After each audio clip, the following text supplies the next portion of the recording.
Greetings and welcome, guys, gals, and non-binary pals, to episode 315 of the Words About Games podcast, the weekly news, culture, and gaming discussion podcast for Words About Games. I'm your host, Amy K. Alexander, and I am joined this week.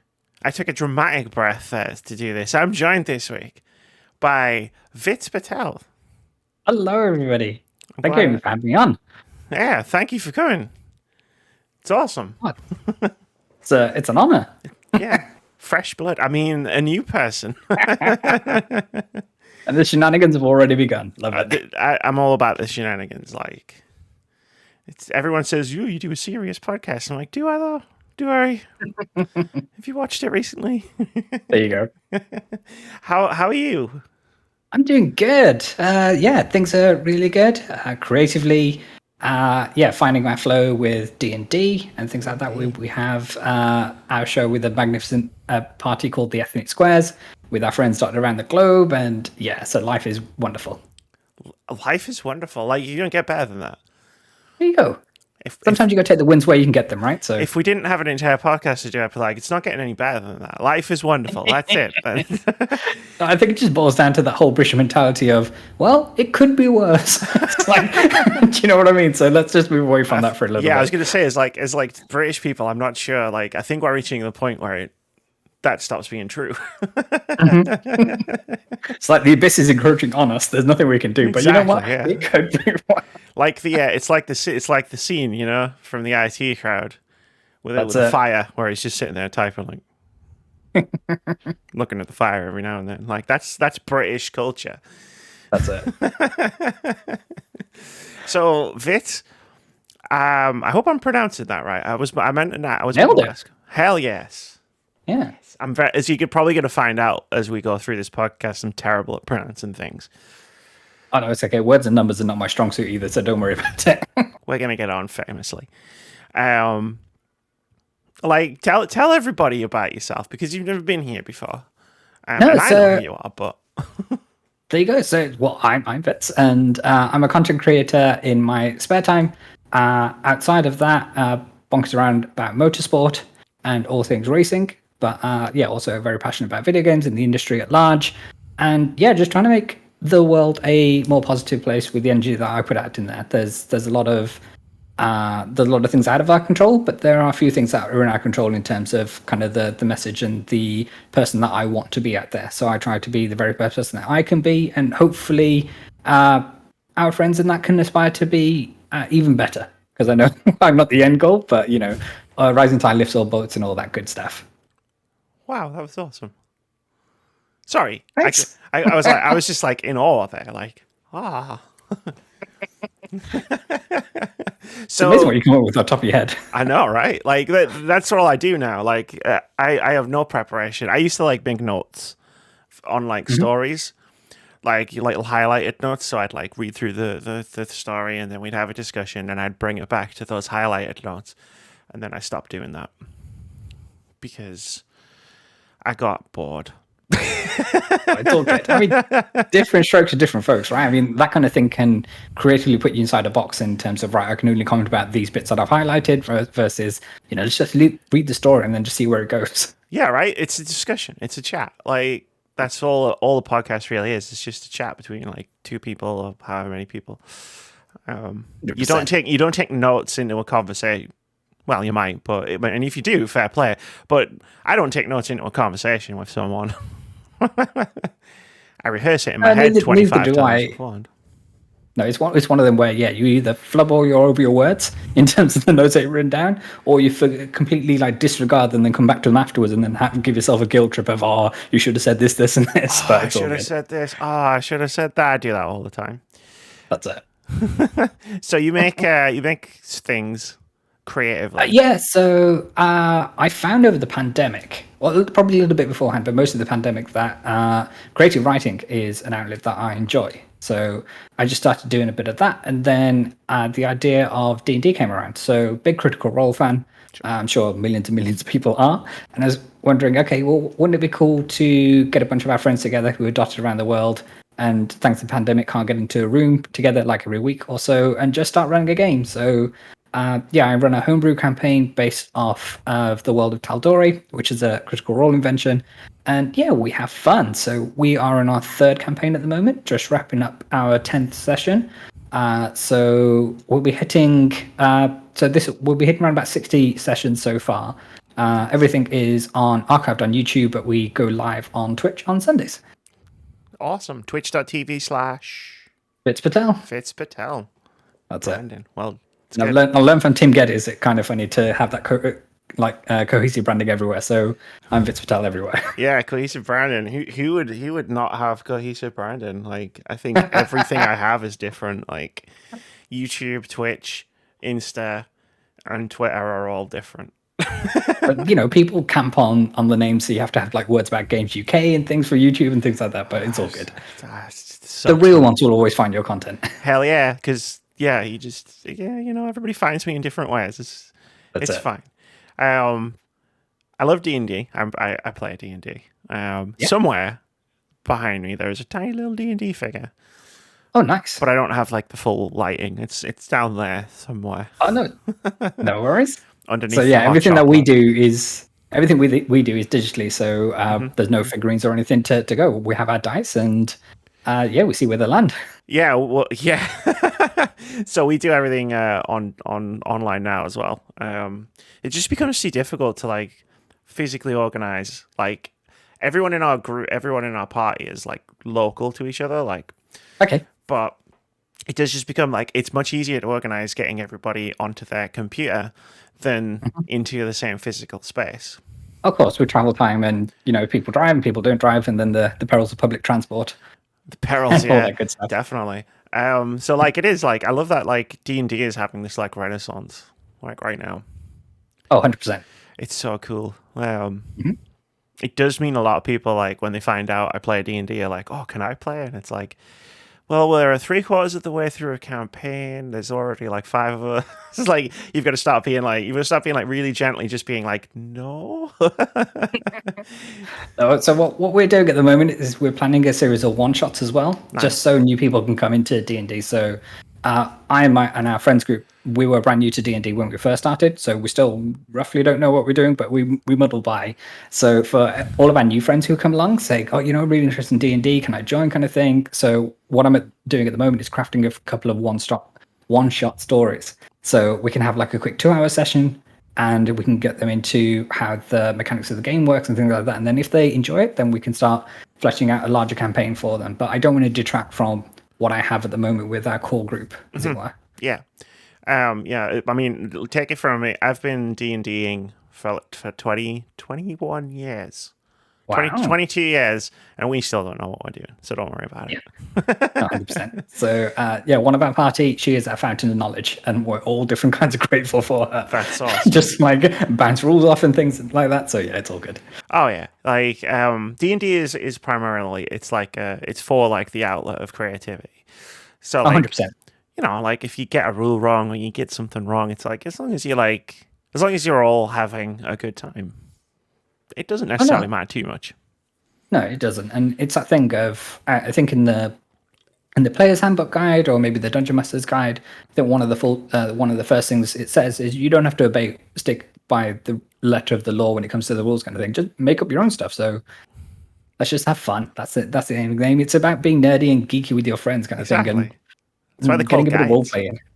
Yes, 100%. So you have a passion for creative writing. So I assume it's all you play homebrew, like your own stories. I do, yeah. So I've written a story based in the framework of Tal'Dorei, using their cities and places and people, that kind of thing. So we're at around about 120,000 words all in. And one of the things I did was, at the end of our first campaign, was surprise our party by saying, I'm going to turn all of my notes into a book. And one of my amazing friends, Nerf Alice, is doing custom covers for each and every single one of the players. And yeah, that's going to be like a gift to them, because I think D&D has meant a lot to me, and I would hope it meant a lot to our players as well. So I think it's a nice keepsake, as a just kind of not necessarily like a coffee table book, but just like something they can put on their shelves and have like custom cool artwork made of their character and their class symbols and things like that. So and we're not done yet. So we're getting to halfway through our third campaign, so kind of the end of this trilogy. But who knows in terms of what new campaigns are going to come up with? Will they get a new roster in, that kind of thing? Because what I'm most grateful for is the friends that we have played D&D with. They want to come back and they want to keep playing, kind of thing. So at least some of the things I'm putting down there, you're obviously doing something right. That's it. I mean, today we played a variation of Wheel of Fortune, which absolutely sounds incredible. But we didn't use wheel and fortune all in the same sentence because we don't want to get sued. Copyright. What? That's it. Apparently, copyright doesn't mean right to copy. It's the weirdest thing. It's like words are dumb. That's it. Yeah, I actually studied creative writing at university back in the day. Like, let me make myself sound old. So like I know all about like wanting that outlet of like creativity. I love the fact that you're turning like your campaign notes into one book. Is this just going to be for you and your players, or is this something you may be thinking about publishing? Or?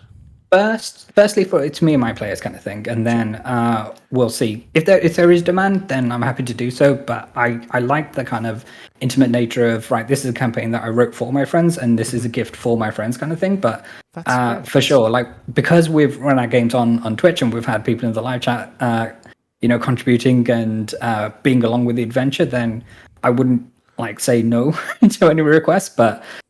We've just got to see how it works out in terms of manufacturing the books and publishing and all that jazz. Absolutely. I mean, it's like if you're talking about like you're waiting to see like how much demand there is, like as somebody who has a passing interest in fantasy novels, I would definitely be like someone who has a. Actually, you're talking about keepsakes. If you bear with me 1 second. Sure, of course. Because I love that kind of thing, right? And so me and my friends played a Stargate.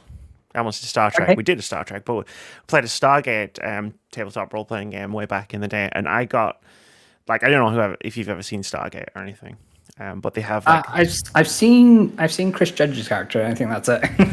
in GIFs. Yes, indeed. Yeah. So they have the emblems for the teams and stuff, and I got these made for us, which were custom emblems with the custom number that we use for our. That's awesome. So everyone who was in that game has one.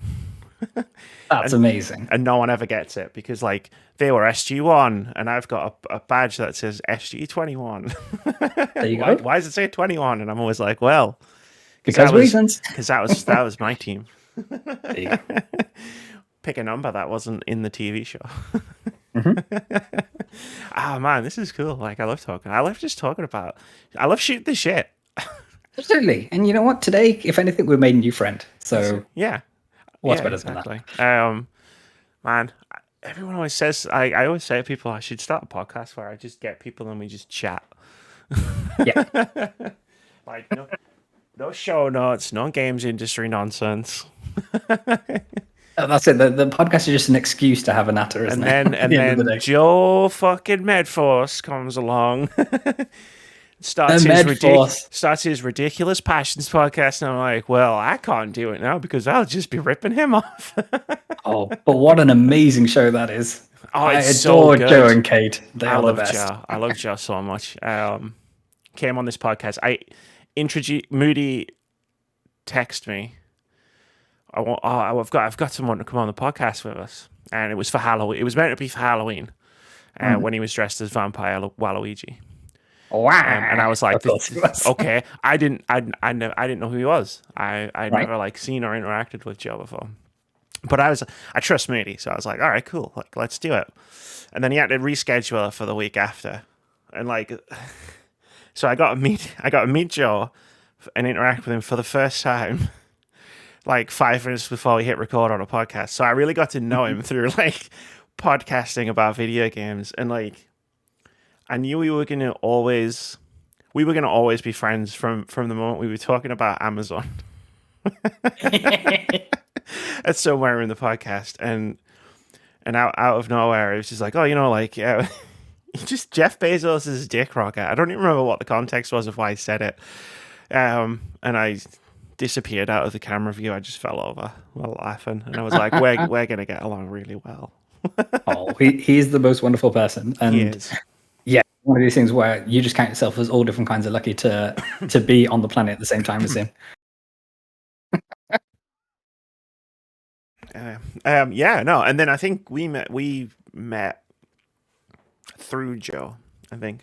Oh, 100%. So connections. And now we're here. It's all connections. So- Like, it's great. But we should probably start the podcast. I've literally swallowed that. It's all good. I'm going to die. 315 episodes. Media's poisoned me. The one time I come on the show and Amy dies. Yes, I had an orange juice related accident. No, I didn't kill her. No. Oh, that's it. I wasn't even there. Yeah, I was in my kitchen. We should probably get into the show itself. Oh, good. As much as I think we could definitely do 2 hours of just chatting about D&D and creative writing. 100%. This is actually going to be a weird one for the first thing we're going to talk about. It's all good. We'll get into it.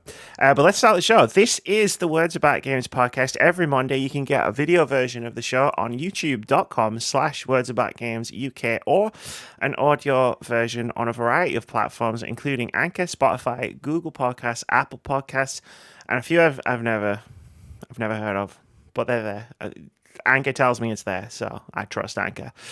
There are timestamps in the description where you choose to get your podcasts so you can see what we've been chatting about, skip around, or watch the entire podcast backwards if you like. We don't mind. We're just happy that you're here.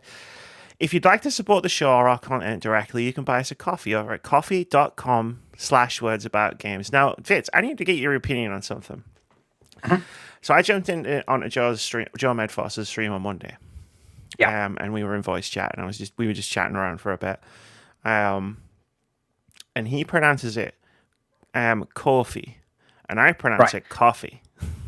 So I pronounce it Kofi as well, but I imagine it's supposed to be coffee because obviously when you click through to the site, it's all coffee cups and all the rest of it. Right. I imagine like Joe Medforce does it for the WWE superstar Kofi. Kofi? Okay. Yeah. But then also, it took me far too long to know that the artist Flo Rida wasn't actually just called Florida. So it's one of them. So I'm the worst person to ask about this. That's amazing. If he's just in writing, how do you know? Well, this is the thing. Just written down. I read it somewhere where it's like you should never take the piss out of someone who mispronounces words because they probably learned them by reading them. That's it. My DM, my forever DM, Keith, he pronounces Auger as Org. Nice. And I've never been able to change his pronunciation of it. And honestly, I've stopped trying. It's just, okay, that's how the word works. Yeah, that's the word. I've started joining in. I've just been like, oh, Org. But I'm going to have to start asking everybody this coffee and coffee thing because I'm like, my world was just shattered when he was going like, it's at the coffee. And I was like, the what? Lastly, if you want to hang out with us while we play some games, you can head over to twitch.tv/wordsaboutgames. And if you want to see an awesome D&D every Sunday, twitch.tv/Vitz Patel. Oh, you're far too kind, Amy, far too kind. Hey, there's one thing I learned, and I learned a lot of things from podcasting with MC Fixer. It's that you should always have the addresses, the branding on the tip of your tongue at all times. There you go. What is it? There's no such thing as competition, only collaboration. Exactly. We're not in competition with each other. Anyone who says otherwise, we just move them off to one side. That orange juice has really done a number on my throat. This is what happens when I try to be healthy. Like, if I just drank my energy drink like I normally do, none of this would happen. That's why all the pirates have vitamin deficiency, right? They didn't trust orange juice. They heard what can happen when you drink it the wrong way. It's like, yeah, okay, I can get scurvy, but I'm not going to choke to death. So it's like swings and roundabouts, isn't it? So we've got some news to talk about. It's like that kind of podcast, but like so like I need to do a thing, and I realized that this week of all weeks might not have been the best timing to talk about Words About Games content, and I put it in 3 air quotes because I don't like. I can attest there are 3 quotation marks here. You get to see the chaos of the behind the scenes of the notes. Like the banter section, no one who hasn't been on the podcast doesn't believe me when I say it literally says banter right at the beginning of the show notes. Like, all you're missing is the gif for the guy saying bants, bants, bants. One day I'm going to figure out how to put GIFs in a Google Doc. But I hate the word content. Yeah, the content going forward, because like Content has 5 different meanings. my Google Home is just started telling me all of the different meanings of the word content. Awesome. I thought you were pausing for dramatic effect because I wasn't. No, I was like, why is there someone talking? Hey Google, stop. We're good. We're good. We're good. It stopped. Sorry for the dead air. That was weird. I love having like voice activated speakers in it nearby. I don't know where I got the G word from though. But anyway, yes. Sorry, that totally derailed me. Yes, like having you on your first ever podcast here, and me being like, well, I'm going to spend the first 10 minutes talking about words about games because. Don't we say? Because we had a plan at the beginning of the year, Vitz, and that plan was thrown into complete disarray by Moody abandoning me to go and work at PlayStation. How dare he? Of all the poachers. He comes back every night, he swans back in whenever he wants to. But yeah, so I used it as an opportunity to take stock of what I was making. And a bit what I was doing with my life, but I'm not going to get into that on the video game podcast. And I've done a lot of experimenting, which I think people have started to notice on YouTube. Where it's I didn't tell anyone I was just going to start experimenting with different types of content. I just did it. So I've been doing 60-second reviews and 3-minute reviews and unscripted reviews, and I'm never doing that again. And what I've kind of come to the conclusion of is that I don't like doing reviews. There we go. Here we go, right? It's I'm doing all these different variations of the thing. And I've been doing it for so long, and I did enjoy it when I first started. And I've enjoyed it less as time has gone on.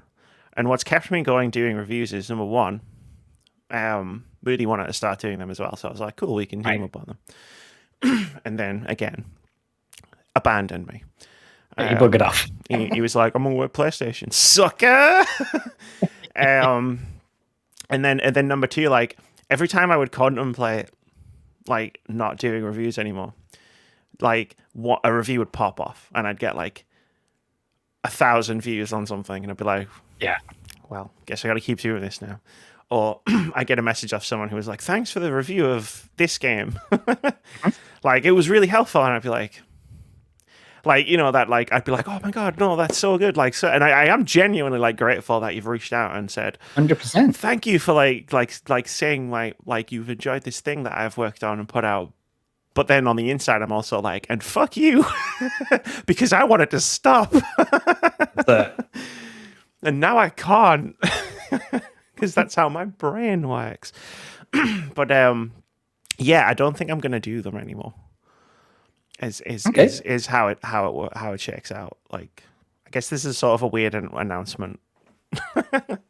I mean, weird. I think is just the word that we wrap around it, in terms of if you're producing the content that you get less enjoyment out of, the more and more you do it, then I think it's only right for yourself that you look to mix it up a little. And then it could be that you return to reviews, because once you cut that out of your system kind of thing, and you give yourself a break and come up with some new ideas about how to approach it, then you might fall back into it. Just I don't know, I really want to talk about this cat game everybody's playing. That's it.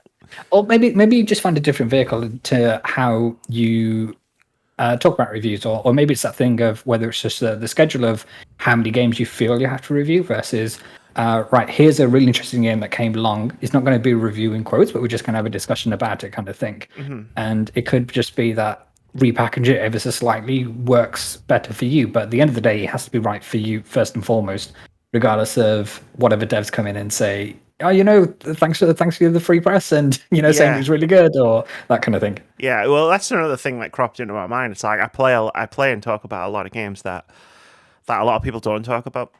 Yeah. it feels like a journey where I went from like I have to do all of the big games to okay, I'm going to do most of the big games and some games that I'm really passionate about, to where been at in all 2022, which is like I think I've reviewed Elden Ring and then a ton of like indie games. Amy, can I ask you a question? Go for it.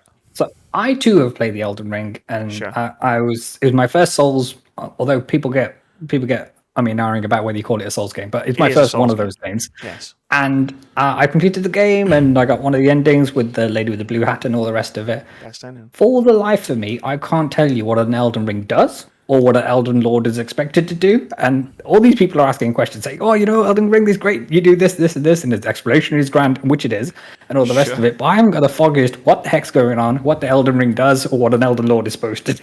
So I will counter this with Bloodborne is one of my favorite games of all time. Like I made a video that was like 70 minutes long, like talking about Bloodborne, and part of one of the chapters of Bloodborne, that Bloodborne video, and later the Dark Souls 3 video I made, is about me having no idea what was happening, but I was just enjoying it while I was doing it. Yeah. I mean, the cutscene played and these bosses wanted bonking on the head real good, and I had a sword and that was it. We were off to the races. But then aside from that, not a clue. That was a great cutscene. What's happening? I don't know. This guy's trying to kill me. There you go. Something gross happened in a cutscene, and now I've got angry people after me. No. Yeah, don't worry about like not having any clue about what's going on, because that's a Souls game. Mm-hmm. And Elden Ring is a Souls game. Don't let anyone tell you otherwise. Fair enough. It plays so much like Dark Souls. But I completely derailed you. You were saying you did, and that's fine. Elden Ring. That's what this podcast is all about. I was just telling a fun anecdote, but yeah, like in the pandemic, I'm guessing while you were like bringing together your D&D group, I started doing what I call retrospectives, which are like really in-depth videos about like single games or like multiple games, like series.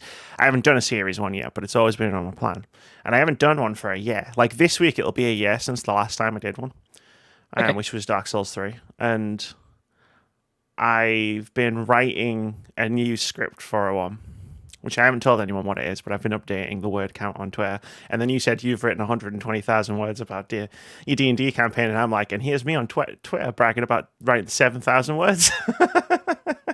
Ooh. But like that's where I want to like focus my stuff on.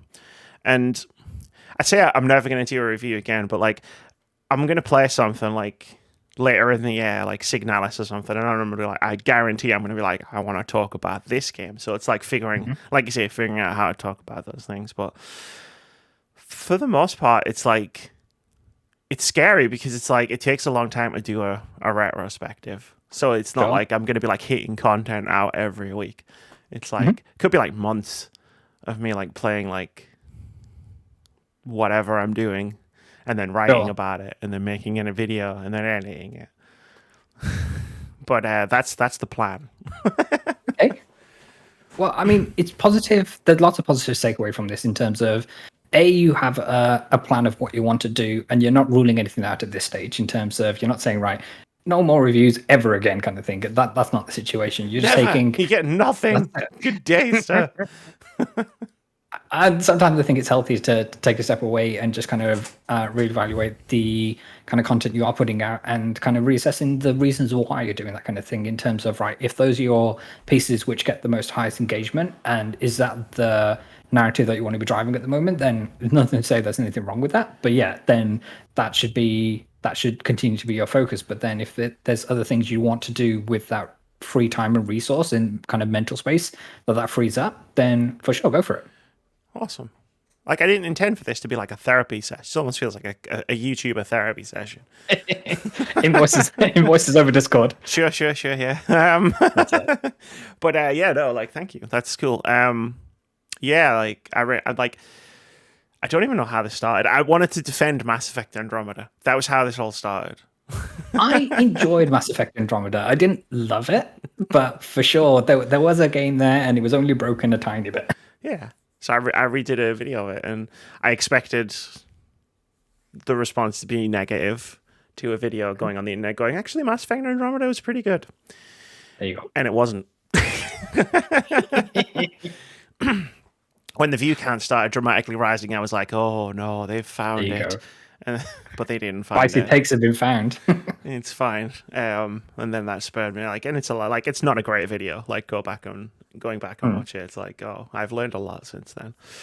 But yeah, I want to do what I enjoy, and that was the announcement. Heck yes. The video, I should probably mention, the video I'm currently working on is for Unpacking. That's the game that I'm writing 7,000 words about. I've been very close to my chest with it just in case I don't do it, but I'm definitely doing it at this point. Oh, I'll probably tweet that out on Monday night and be like, oh, I'm writing a game putting it out in the about... world, and then that's kind of your driver for having to do it then. In I terms have of to do right, it it's now. out in the world. That's it. I have to do it. Oh no. Yeah, I've written 7,000 words about a game where you take things out of boxes and try and put them in drawers and cupboards. Mm-hmm. That's just how much I love video games. There you go. Nothing wrong with that at all. But anyway, Vitz, this isn't why you came here. Speaking I of video ambushed you with games. this. I ambushed you with this, and I apologize for that.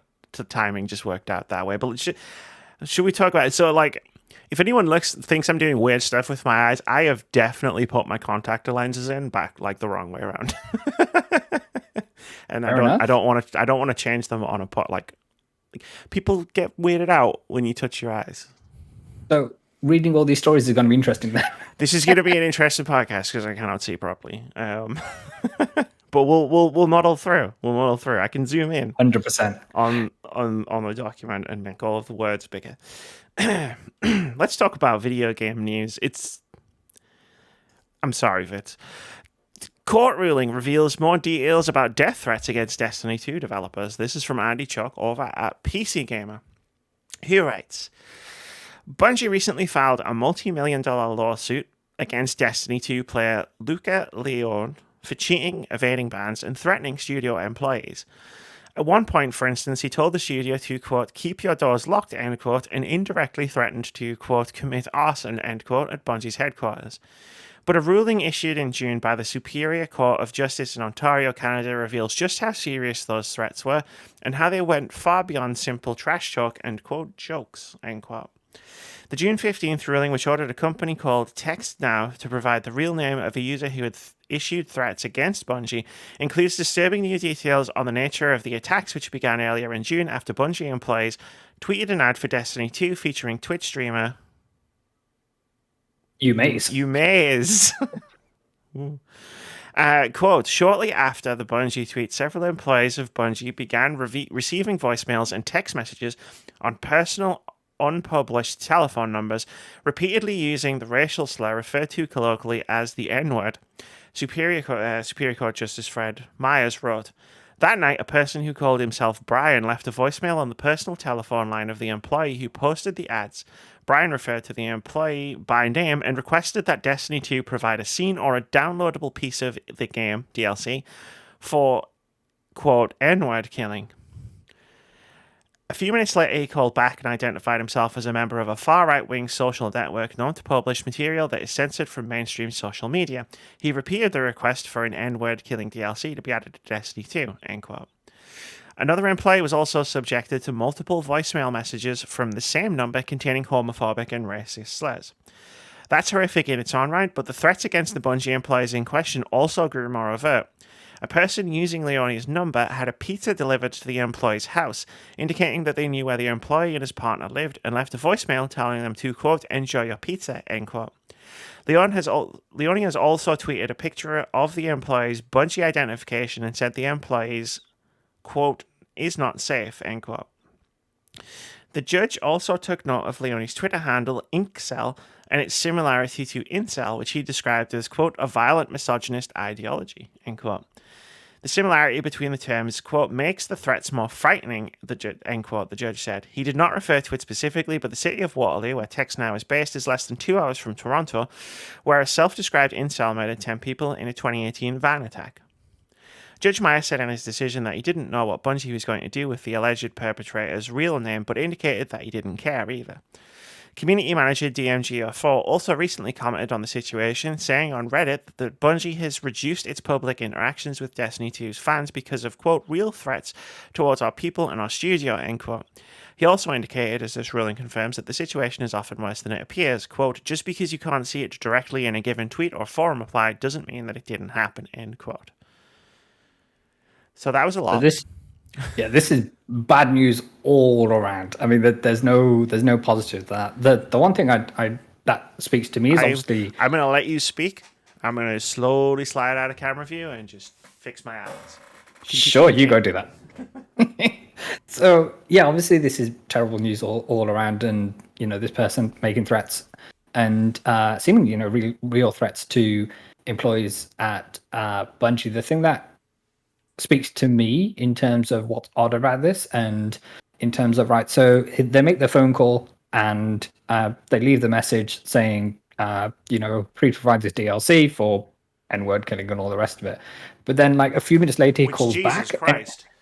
I know, but then a few minutes later, he calls back and then says, by the way, I'm, a member of this far-right socialist network and all the rest of it. But it's kind of, do you reckon he first left the voice message and then hung up and then was like, oh no, I forgot to say who I was, and then just rang back a couple minutes later? the one thing I wanted to say. That's it. But obviously, this person is... There's an element of, right, there are some things you can and can't do, and at some point there's this kind of unwritten rule of, you're allowed to refuse service to someone, and in terms of this would be a candidate for me and my personal beliefs, and I would hope like a lot of other people as well. And it's just this thing of, let's not be trashed people. At the end of the day, they're human beings making these games, and while this person might be a terrible one, this Brian person, it doesn't give him or anybody else the right to come after the people who make video games at the end of the day for entertainment. It's not like they're saying these works these works are non-fiction. They're absolute fact. And it's one of these in terms of, right, some people just don't deserve things. I think I'm just going to slide back on. I'm like halfway through fixing everything. I dropped the contact. You have this is peak chaos here at Words About Games. I have one contact lens in. We made that point a while ago because like the Bungie story isn't new. It's just that the detail is new. Yeah. And I think me and Moody both made the point where it's just like we should just take the fucking games away from them. Like they don't deserve That's them. it. Like they're like fucking spoiled children. Mm-hmm. I mean, there's been entitled, and there's whatever this. Yeah, right. But then you see how much the detail of it is. Well, yeah, in terms wild. Of the access that they have to the employees' details and things, and in terms of how this goes, like just beyond doxing people, and he's out there putting. Or I'll say they are out there putting the details of the employee out on Twitter and things like this. And it's kind of, right, how unsafe must that person feel in their own home when they know that this detail's out there and people are going to think, oh, let's go mess with this person because it'll be funny, rather than, it's a traumatic experience, which will take a lot to recover from. And it's one of these where... it's horrid all round. It's not just, the use of one term, it's the use of multiple terms. And when it comes to homophobic and racial slurs and all the rest of it, not to say that one is worse than the other, but it's kind of, this dude is just bad news all around. I agree. There you go. I got to do an awesome entrance there. Yes. No. I can see. I can read. There you go. Yeah, no, this is fucking crazy. Like you expect a certain level of like gamers, or at least you do if you've been doing this podcast for long enough, and then you find out the detail, and it's always worse than you imagined it would be. Like we returned to this story like a few weeks after, like because I think the first thing that precipitated it was at the same time as the Return to Monkey Island stuff, which you don't know if you knew about. It's just like people who are doing a thing that they're passionate about, which is making video games. And like like both of us have just demonstrated in the first part of this podcast, is like when you're passionate about something, you want to just talk about it all the time. Yes. And like, how far does it have to go to like? How far does it have to go for people to go, actually, I don't want to talk about this publicly anymore because every time I do, like, I'm getting all of this on the other side of it. And now we don't need, that's not hypothetical anymore. It's like there's the N-word DLC is horrific. Yes. The N-word killing DLC is horrific. But unfortunately for where we're at, like, not surprising. Yes. Like, to hear that happened. The ordering a pizza to someone's house to an employee's house to like prove, like to scare them essentially. That's like next level. Holy fucking shit. Yes. And it's like, at some point you got to question, okay, so the police department they're going to only do so much in terms of, they're not going to put a patrol car outside their home 24/7, nor does that person want the need to have a patrol car outside. I don't want cops anywhere near me. That's it.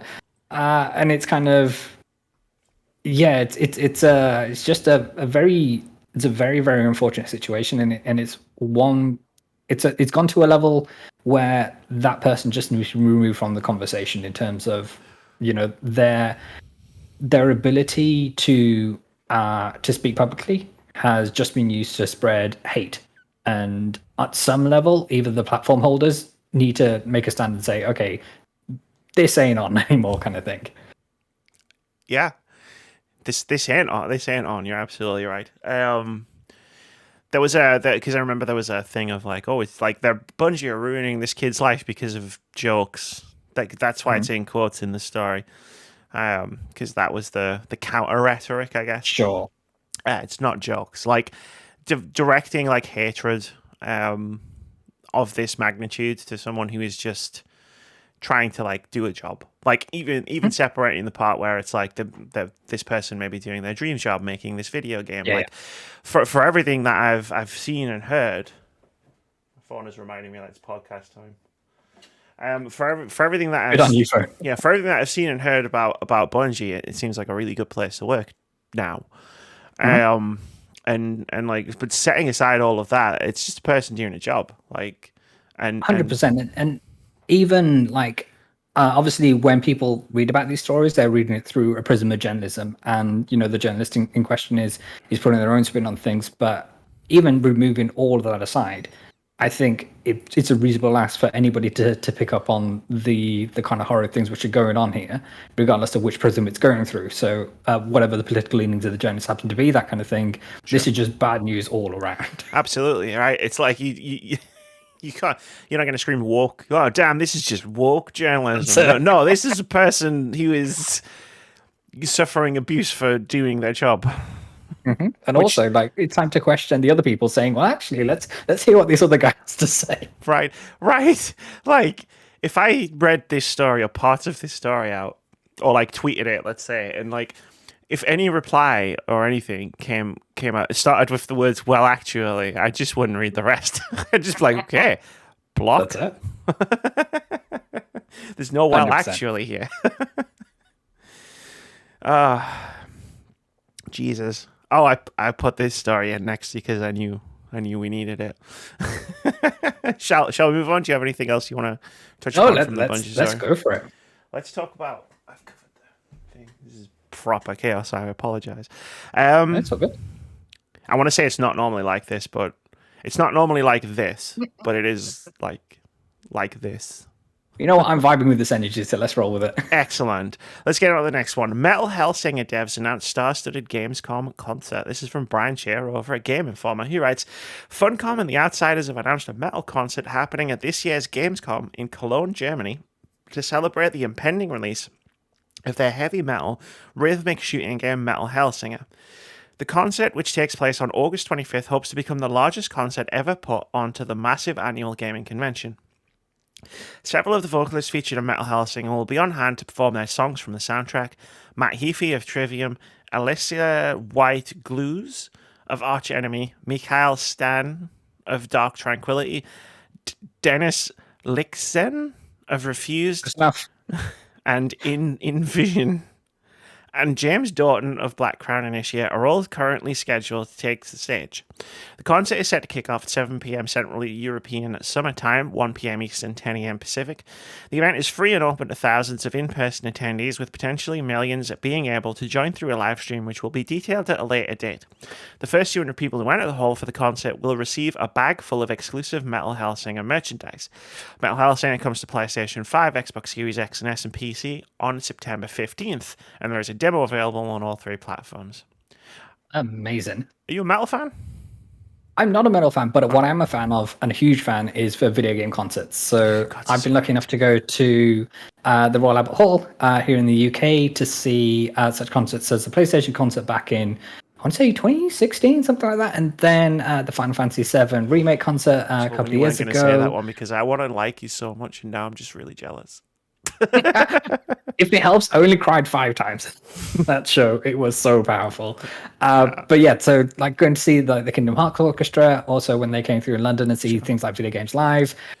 So yeah, video game music is an art form in itself, and Definitely. I think for this event to be put on such a platform as tied onto Gamescom, and even as not a metal fan kind of thing, I can still appreciate how awesome this is. And if you ever get a chance to go see some video game music, do it. You will absolutely love it. It's always been on my list, like the Final Fantasy VII remake concert, and there was a concert for Nier Automata as well. It was, and yeah. I just missed both of them, and it crushed me because like Final Fantasy VII remake, like the soundtrack of the original Final Fantasy VII was something like I considered a masterpiece.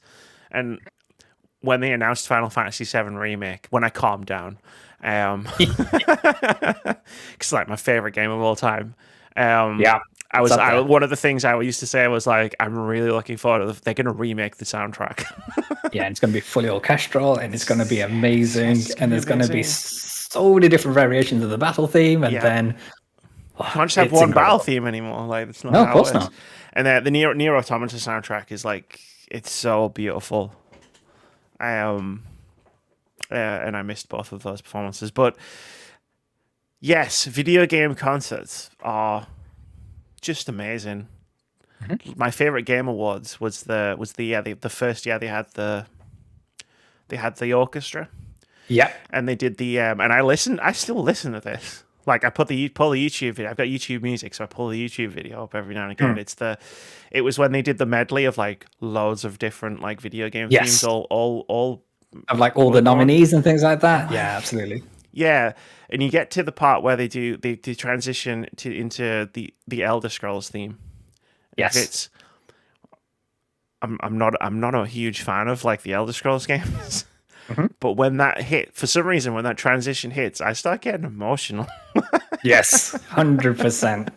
It's like I was saying, like at the FF7 remake concert, like anytime like Aerith's theme came on, I was in floods of tears, and it wasn't like pretty crying; it was ugly crying. It was one of those, and I think these pieces of music mean so much to not only me, but I'd imagine a fair number of us, and it's one of these where.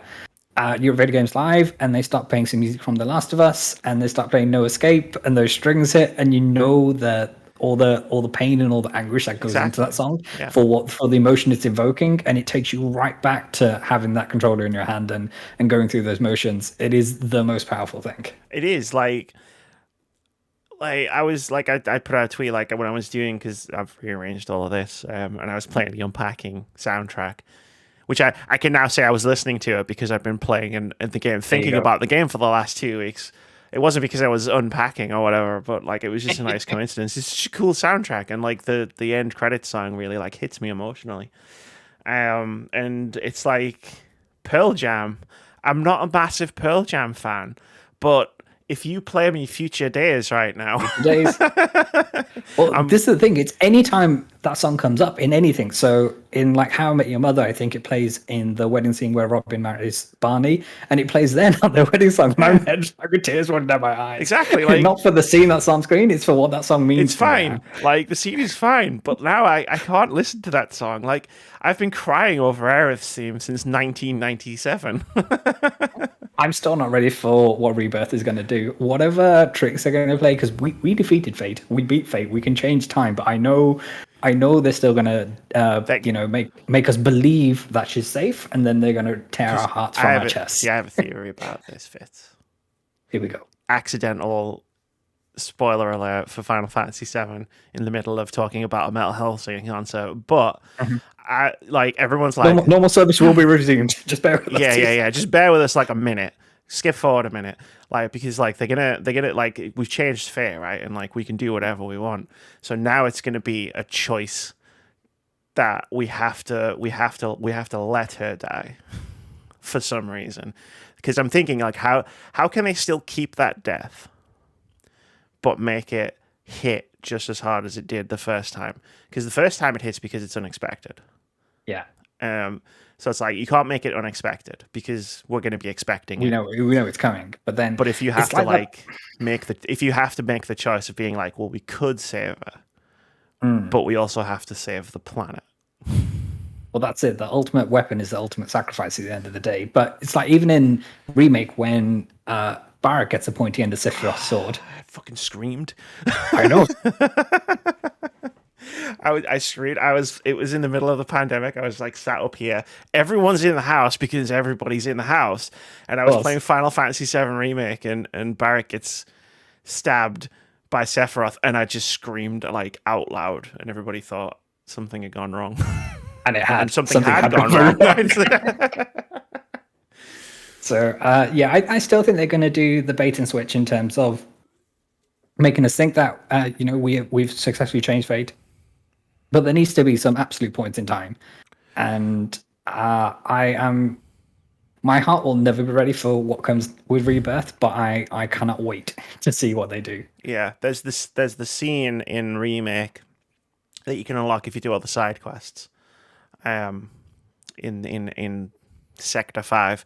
And you get to talk to Aerith outside in the garden at night, and I was that scene hits big time. Don't fall in love with me. Don't fall in love with me. Because she knows, and I think he knows. And it's oh damn. Well, I think there's so many theories going around in terms of what timeline does that particular Aerith come from, and does she come from a post-Advent Children timeline and things like that, and does she already know the memories of that future self and things like that? So it is ultimately fascinating, and I can't wait. But yeah, go to video game concerts. Go to video game concerts. Listen to video game soundtracks. Yes. Recreationally, trust me. There's so many good ones. And I know there's plenty of issues with Spotify in general, but there are thousands of video game soundtracks on that service. There are, and if you don't use Spotify for reasons, which are totally valid, I've been to Spotify a while ago. YouTube Music also has most video 100%. Game soundtracks.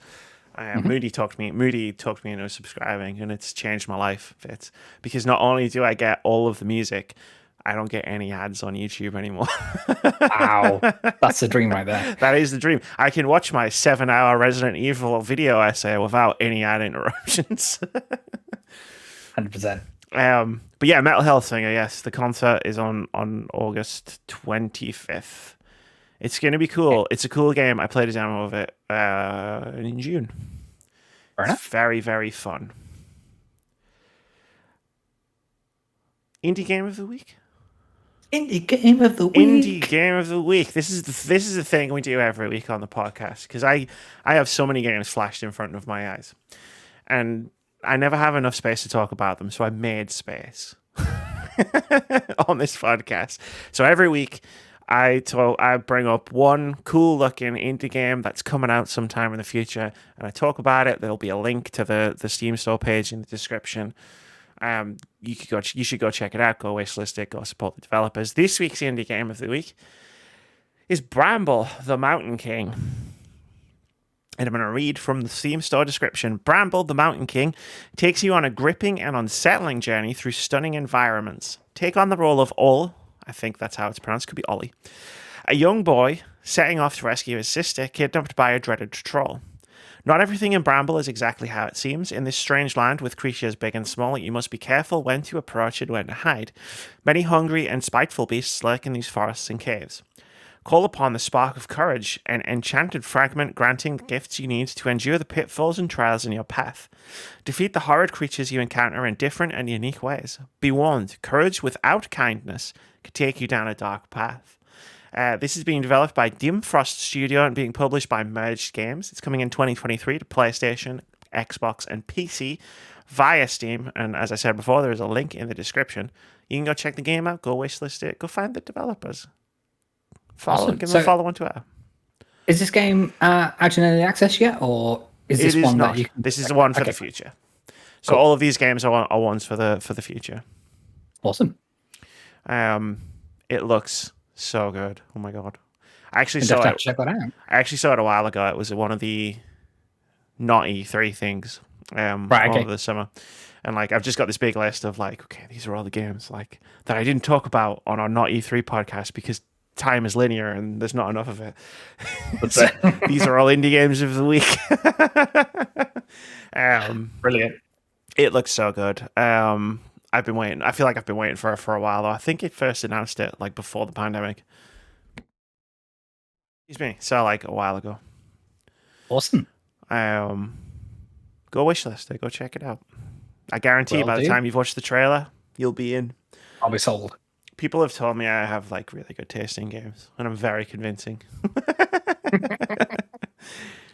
Shall we continue on with the news section of the podcast? Yes, let's do so. Unfortunately, it doesn't get any less contentious. It's all good. A year later, a Better Ubisoft says none of its demands have been met. This is from Victoria Kennedy over at Eurogamer, who writes, a year ago today, whenever this was written, the A Better Ubisoft group penned an open letter in solidarity with Activision Blizzard workers, which also called out Ubisoft's own management for its handling of misconduct scandals in the past. This group has been campaigning for improved working conditions since the company was hit with allegations of a toxic work environment, including numerous counts of sexual harassment and assault concerning multiple employees at the company. However, the group says its demands for change have not been met, despite Ubisoft boss Yves Guillemot vowing he would do, quote, everything in his power to ensure that everyone feels welcomed, respected, and safe, end quote. So 1 year on, A Better Ubisoft has now shared another update addressing its concerns. In a Twitter thread, the group revealed that 25% of those who signed its letter 12 months ago have since left the company, 60% of those that quit use he, him pronouns, while 39% use she, her, and 1% use they, them. And Better Ubisoft states this now means that women represent only 25.4% of Ubisoft's global workforce. The group wrote, quote, we are massively disproportionately losing women who signed our open letter calling for more action to tackle abuse, end quote. Following this statement, it once more laid out its demands to create a better Ubisoft and end abuse in gaming. The demands are... I used to get Moody. Moody used to read these like off the cuff whenever like he knew them. Yeah. But I've got them written down. Number 1, stop promoting and moving known offenders from studio to studio, team to team with no repercussions. This cycle needs to end. Number 2, we want a collective seat at the table to have a meaningful say in how Ubisoft as a company moves forward from here. Number 3, cross-country? Almost. Cross-industry collaboration to agree to a set of ground rules and processes that all studios can use to handle these offences in the future. And number 4, this collaboration must heavily involve employees in non-management positions and union representatives. It's like the saga that never ends. Yes, it's one of these where Yves Guillemot and his cronies, for a better word, they come out with some various word salad to say, oh yeah, of course, you know, we'll do everything, we'll bend over backwards to make sure you feel safe, represented, and all that good stuff. But nothing really happens because their main focus is to keep shareholders wealthy. And it's one of these where, as far as they see, the system isn't broke, so they don't see the need to change it. I think it's, for me personally, it's on the player to... I know this phrase gets bandied around a lot, but to vote with your wallet. And for sure, there's a number of fantastic people who work at Ubisoft and even Activision Blizzard, but you've got to take a look at yourself and see, okay, or to do the kind of mental gymnastics to say, right, okay, I'm still going to purchase and enjoy those games because I know the fantastic people who've worked on these. Or you can say that I cannot endorse buying this game and enjoying this game because I know it plays into the system, which doesn't empower these people, whether they were women or otherwise, or any marginalized groups kind of thing. And it's one of these where until the sales go down and their bottom line is affected, no change will happen. That's the stance that I take. And then what I also try to do is work very, very hard to not to judge people who take different approaches, because I'm not saying that my kind of path of thinking is the right one, and that there's multiple ways of going about this. And I'm big fans of certain people at Ubisoft, and I've seen fantastic people at Ubisoft leave because of the conditions there. And it's one of these where what more can they do, kind of thing, rather than just keep on calling out that there is this level of injustice, for want for a better word, going on. And it's up to everybody who enjoys video games to kind of support these people, because without them, this situation isn't going to change, and it's deeply upsetting. So for me, I haven't played a Ubisoft title since, when would it be? 2018, maybe? Or maybe before that. So when Assassin's Creed Odyssey came out. So that's when I started just reading up about all the terrible things which are going on with Ubisoft, and then it goes from bad to worse in terms of not only they're doing this, but they, dangle, oh, here's Beyond Good and Evil 2, but we need your help to save us from Vivendi. And now there'll be the next lot of investors, it'll be Tencent, they'll be trying to save the company from, kind of thing. And it's a cycle like that. So like, I personally haven't played an Activision Blizzard game since Call of Duty Modern Warfare 2, the original one that came out in 2012 or something like that, because you start to get educated. I think it was like 2009. Modern Warfare 2. That sounds about right. Yeah, but you start reading things about Mr. Kotick and all his various shenanigans that he's been getting up to, and it's one of these things where, for me, I can't bring myself to support those games. Not to say that they're not, fantastic and enjoyable games within their library. It's just I can't personally make the mental gymnastics to justify that. Absolutely. But I don't try to judge other people that do, if that makes sense. It's a very complicated thing. Like, as much 100%. as like we try to make it sound simple, right? Like you talk about you haven't played a Ubisoft. I haven't played a Ubisoft game for years at this point, but yes, I'm not going to play one because I don't want to support Ubisoft, the company, not the developers, but the company, until they like make the changes that a better Ubisoft are demanding. But I never want to be hypocritical and say I wasn't playing Ubisoft games before all of the stories came out anyway. Like, I'd stopped before that. So like, I always make the point of saying I wasn't playing them anyway. So this isn't just a principled stand. Yeah. With Activision Blizzard, I actually liked playing Call of Duty every year and like charting the course of the series. And like, I know a lot of cool people worked on the last one. No, 100%. And there's people in the industry who I admire. So like Tina Sanchez, who I believe working at Sledgehammer Games for one of the studios that were churning out Call of Duty, and they were so excited about the work they were putting into whatever iteration they were working on. And I adore her work and the work that she's done on other projects before becoming on the development side of video games, kind of thing. But it's that thing of I can't bring myself to support the system that kind of does all these terrible things and still has that still has these people in place, even though people are trying to find various reasons to kind of block the Microsoft acquisition, which seems to be the only ray of hope for these people. Because if this Ubisoft story is one to go by, I don't think the situation is any better at Activision Blizzard either. So it's one of these. It's different shades of the same shit, if that makes sense. Yeah. And a lot of the same shades of the same shit. Like, I've immersed myself in so much of this that it unfortunately bleeds together a little bit. Because it's been like, I think the Ubisoft allegations started in 2020.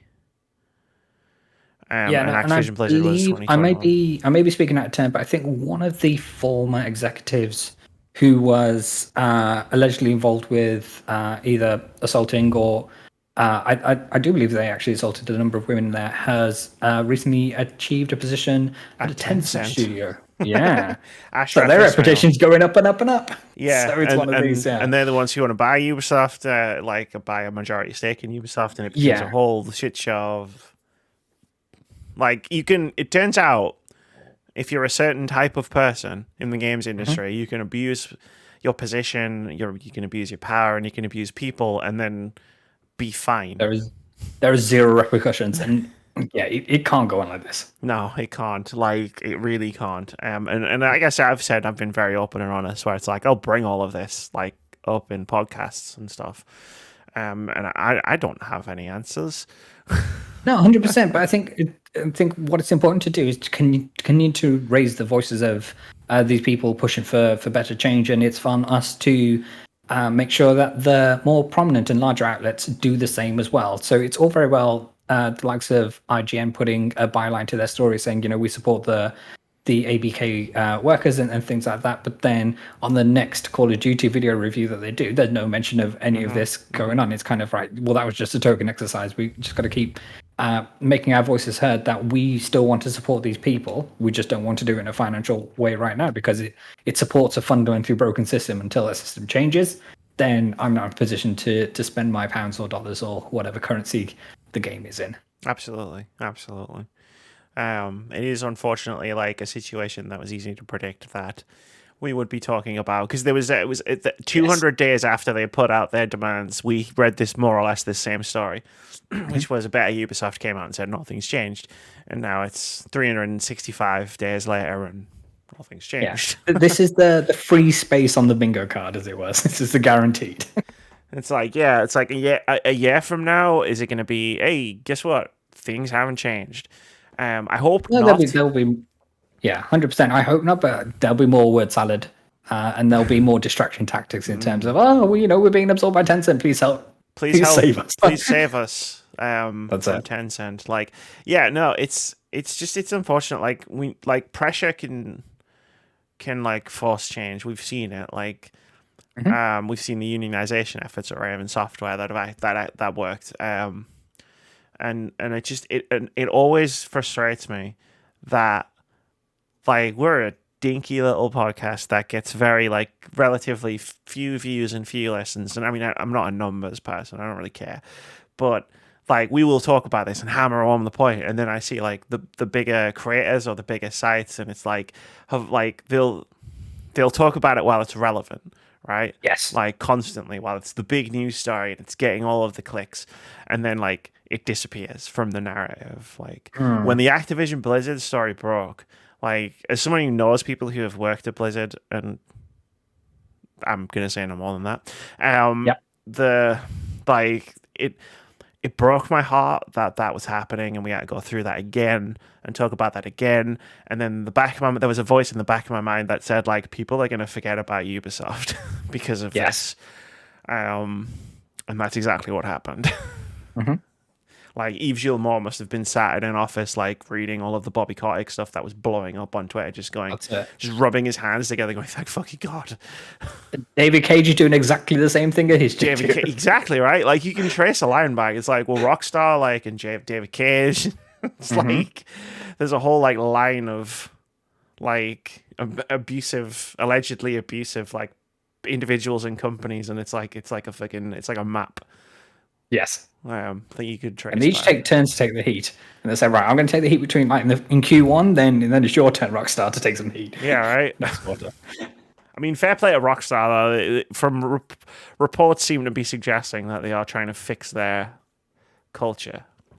100%. And then, it bleeds into the talk about crunch in certain industries. And obviously Naughty Dog comes up in that conversation as well. And we hear that some positive changes being made.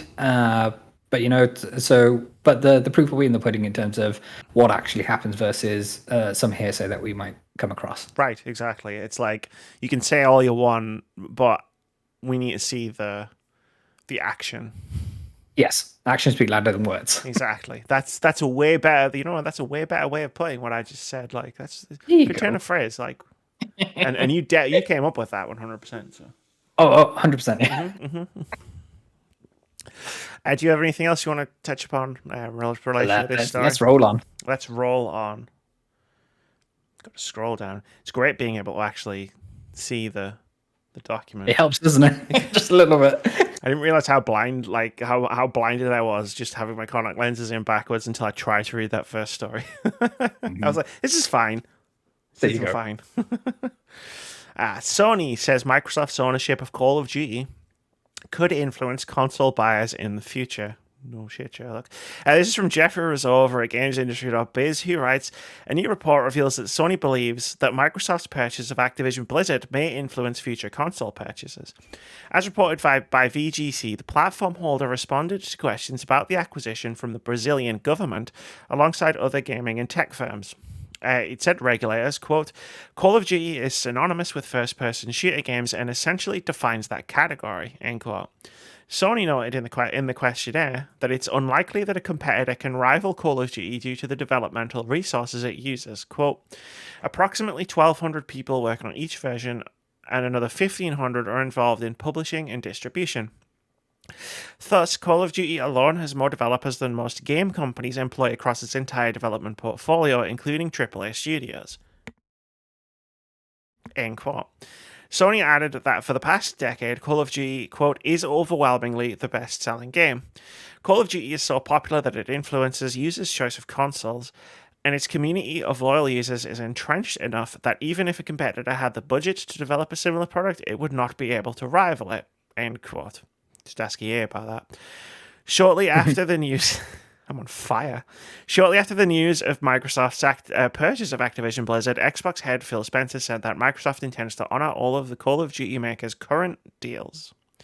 Quote, had good calls this week with leaders at Sony, said Spencer. I confirmed our intent to honor all existing agreements upon acquisition of Activision Blizzard and our desire to keep Call of Duty on PlayStation. Sony is an important part of our industry and we value our relationship, end quote. Cool stuff. So I think some context around this is that I think the Brazilian government was doing kind of just some base work in terms of, which all government agencies will be doing in terms of, okay, how does this sit in terms of legality and monopolies and things like that? So Sony just laying out the facts, not necessarily coming up with a sub-story. Sure. As far as Spencer's comments to do with the future iterations of Call of Duty, as I understand it, the next 3 annual iterations of Call of Duty will be multi-platform, so it'll be on PlayStation and what have you. And then afterwards, I think they'll move to a different development cycle, so not necessarily being annualized, but then obviously that's on them and how they want to shake up their studios and kind of the rollout cycle of that. So yeah, I think there was always going to be the case where they honor their current contractual obligations because you can't really break those. You kind of have to, right? That's it. And then afterwards, it's anybody's game. But I think it's clear in terms of the cachet that Call of Duty has, and just in terms of marketing, that would be impossible to overcome with the new IP, even if like all of Sony's AAA studios was, cancel all your projects that you're working on. Let's crank out a first-person shooter. It's just not going to take on a juggernaut and would take decades to kind of build up the momentum to really go through because of the experience that these studios have. And it's not like the ABK studios are not talented. They're producing brilliant games from what I hear. But yeah, so it'll take time to build up that speed. And I think it's just one of these things where they just have to explain to every single government that's doing their due diligence when it comes to monopolies. Yeah, because it's like, it is a big deal. Like, when it was announced that Microsoft was buying Activision Blizzard, we've got the private Discord where we put news, and someone else put the news in the thing. I was busy and I looked at my phone and I thought I had read it wrong. Yeah. and then I had a private message me. I was like, "Have you been on Discord yet?" And he was like, "No." And I was like, "You should go on Discord real quick." And then I just got a few minutes later. I just got like, "Holy fuck" in all capital letters back, and I was like, "Exactly." Yeah. But yeah, no, like the idea of a Call of Duty killer, like no one can make a Call of Duty killer. The only game that can kill Call of Duty is Call of Duty at this point. 100%. And like it's cool that Sony can just like admit that. It's like, we're not making a game that can rival Call of Duty. No one is making a game that can rival Call of Duty. My thoughts on like exclusivity of Call of Duty is that I think it's one of those few game properties that's so big. I don't know if they can keep it on just Xbox, like Minecraft, for example. Yeah, it doesn't make financial sense to me, just in terms of it'll be like consumers in America who buy the only title they buy every year is, say, a Madden title. I think there's there's people out there who will only buy a Call of Duty and are not necessarily going to go to buy a Xbox just to play Call of Duty or to make sure it runs on their PC with Game Pass and all the rest of it. And I think there's too much money to be left on the table with consumers paying $70 for a version of Call of Duty every single year or every 2 years, whatever it happens to be, versus the Game Pass subscription model that they would get on top of selling copies for $70. That it doesn't make sense to me that they would take that money off the table. Nor, I'm not sure if Microsoft is too fussed about the goodwill it might lose of taking that platform or taking the Call of Duty away from PlayStation. But I think there'd be many angry people in there. There would. I don't know if Xbox would care. I don't know if Xbox would hear it over all of the money that was landing in their offices. I'm assuming that's how it works. Like you buy a game and 100%. The money just falls from the ceiling. I mean, where did Scrooge McDuck get all his money delivered? Exactly, right? It all just came in. Yeah, it all just falls from the ceiling, and then you dive in and swim around in it. 100%. Like there's. I think I think Xbox would take different approaches where it's like on Xbox they would heavily promote Game Pass, because if you're a Call of Duty player on Xbox, like instead of buying a game for $70. It will be a case of Call of Duty will always be on Game Pass, and Game Pass costs more than $70 a year. So they would be that would be where they would be pushing it there. And then on the other side, you've got PlayStation, and it's like, cool, like we'll sell you this game for $70 over on PlayStation. 100%. And then transactions. That's it. And then money for DLC and all the rest of it. And who knows with like Game Pass Ultimate whether you'll be able to throw in that DLC included. Or if you manage to pre-order certain games using Game Pass and kind of like with certain press kits with copies of Forza Horizon, they got the DLC thrown in and things like that. So it might be one of those situations. But it'll be interesting to see how all this plays out and what they do with the other ABK games as well. So it'll be really interesting to see what happens. Yeah, I don't think there's many other properties in the Activision Blizzard or even the Bethesda umbrella that they would necessarily be too bothered about making exclusive. Like I think Starfield was a very sort of big moment for like figuring out like, oh, what are Xbox going to do with all of these IPs that they now own? It's like, well, are they going to make them Xbox games? Like the Elder Scrolls 6 is probably going to be an Xbox game. Yep. Sorry, Sony. I think it's one of these where obviously like video games take so long to get developed and the contracts for distribution are sorted out way in advance of actually anything's being released. So it could be that contracts are already signed for Elder Scrolls 6 in terms of, right, it has to come to PlayStation. It might be, 2 years after it releases on Xbox or what have you. But yeah, I think many of these agreements will be set in stone already. Sure. You're right. Yeah. It's all very complicated and secretive. 100%. Shall we move on to talk about the internet's favorite thing? Hit me with those 3 letters. Sony asks if Evo guests want PlayStation NFTs. Doesn't let them say no. This is from Kenneth Shepard over at Fanbyte. I love reading Fanbyte articles. They bite. They really bite. It's great. 100%. Shout out to Imran Khan of Fanbyte. So yes, definitely. So Kenneth Shepard writes, you know how Sony wanted folks to know that the PlayStation Store's digital collectibles weren't NFTs last month? Well, it doesn't sound like Sony is completely opposed to dealing with NFT bullshit with the PlayStation brand, as Evo attendees in Las Vegas this weekend are apparently being asked what kind of NFTs they'd be interested in purchasing.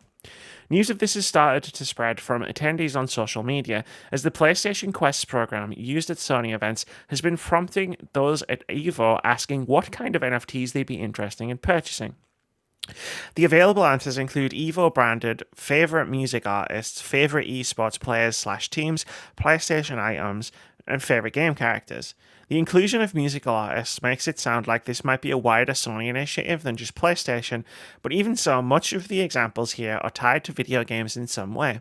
Unfortunately, there's no write-in option to say NFTs are a scam and fake scarcity of digital goods will dilute your brand to everyone who isn't already buying into this shit while the market is crashing. So there doesn't seem to be any means for users to say that they're not interested in that shit. This is some shady ass stuff in terms of, right, obviously the general consensus is that NFTs are a bad deal all around, but for them not to even have the option to say, No, thank you. And I'm opting out of ever hearing the words N, F, and T put together in the same sentence ever again. It's one of these. And there'll be, I imagine it's a case that somewhere high up in Sony, there's someone saying, well, we've got to make this technology work somehow, where everybody else in the business is like, no, and they begrudgingly do it because they're being told to do it by someone higher up. Because I think if this came down and there was a number of people in the business that says, okay, we definitely have to do this because we can see the value and the downsides and the public negativity around NFTs at the moment, we can outweigh that with the potential benefits in the money that can generate it. It's not worth it at the end of the day. And I think they need to realize at some point that the consumers of PlayStation products, they're aware of what's going on, and you can't really hoodwink them as much as, politicians in the UK might try to do the same. Sure, yeah. It's not going to work. Like I have many fights with like gamers, right, in the gaming community, but like they are very switched on things, and if they don't like something, like if they even sniff it that it's happening, like all hell's gonna break loose. Like we laughed about it. It was me and Elfie, when they did the PlayStation Stars collectibles announcement, and they were saying, "Oh, it's not NFTs though. It's not NFTs." And we laughed and said, "Like, look at how odd they have to say that this thing isn't NFTs." And now here we are, like, oh, maybe it is NFTs. Like the idea that like you can't opt out sounds like one of those things you do where you put like the spin on the questionnaires to get the response that you want, where it's like, someone now at PlayStation will be able to say, well, people were overwhelmingly in favor of NFTs when we asked them at EVO, and it's like you didn't give them the option to say no, so of course they were going to be overwhelmingly in favor of it. NFTs it's a pyramid scheme, like and it's burning the planet to the ground, and also I can't buy I need a new graphics card. It makes weird noises. And I need a new one. That's it. Not to spoil our next story, but it's like when that company, where Square Enix, decided to start rolling out some NFTs, like specifically around their franchise, and it's like, did you not play Final Fantasy VII? Have you played Final Fantasy VII? That's it.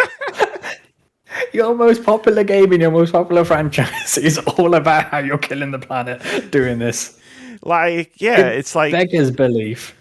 It's just wild. Like, there are so few people. Like, as the article rightly sets out, the market's crashing. So a company that looks to be getting into this market right now looks foolish, just as it is. And like, no one's gonna buy. Like, no gamers, like no like video game enthusiasts have the money to buy your stupid NFTs. Well, that's it. And then it's completely reliant on you finding another bigger idiot to buy that stuff from you and give you more money for it. Well, that's how crypto, once you're in, like, you have to find somebody to come in and buy your crypto off you for you to make any goddamn money off of it. Like, that's how it works. Your assets are only worth what someone was willing to pay for them, right? It's like you start off with a lot of assets, and then you need to get 2 people in to buy your assets off you so you can make the money back, and then those 2 people need to get 4 people in to buy their assets off them, and then 8 people, and then it's like there's this weird shape that starts to take shape when you start analyzing how crypto works. Like one of my favorite, and when I say favorite, I'm being ironic, things of 2022 is like, you wake up on New Year's Day, it's January 1st, 2022, and you're thinking, okay, maybe this year could be better. And then you open the browser, and the president of Square Enix has declared the end of fun in video games, and you're like, that's it. Guess it's not going to be any better. That's the tone set for the rest of the year. Thanks. We know that some people play video games for fun. There you go. But we want to make it a second job. That's it.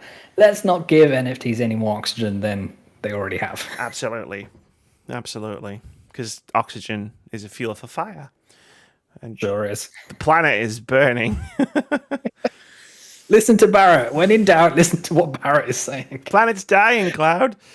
That's it. Speaking of Barrett, Square Enix reportedly looking to sell its stake in its studios to focus on Japanese games. This is from Sean Murray over at The Gamer. He writes, a few months ago, Square Enix sold off Eidos Crystal Dynamics and Square Enix Montreal to Embracer Group for what seemed like a pittance. Those were profitable studios that had previously made critically acclaimed titles like Tomb Raider and Deus Ex, and there was Nobody every mentioned Avengers. Nobody mentions Avengers. It's wild that that game wasn't like one of the biggest things that ever happened, given like, you know, the MCU and stuff. It's just crazy. I mean, like Guardians of the Galaxy was a bigger game than that. Yeah. Oh, wow. And I actually enjoyed Avengers. Like, when I played it, I'm not going to lie. Like, the game was trash, but the story was really good. Anyway, where was I? Right. Earlier today, Square Enix discussed the sale during a conference call for its latest financial results. Analyst David Gibson sat in on the call and provided a summary on Twitter that was pretty eye-opening. It turns out that Square Enix wasn't necessarily concerned about the profitability of the studios themselves. That's an incredible sentence. But more concerned about games like Tomb Raider and Deus Ex taking away from the financial performance of Square Enix's other brands. We're going to have so much to talk about here. Yeah. Gibson wrote... I'm just going to go. Quote, Crystal Dynamics / Eidos sale was driven by concerns that the titles cannibalize sales of the rest of the group, and so it could improve capital efficiency, wrote Gibson, adding that the sale was just phase 1 of Square Enix's master plan.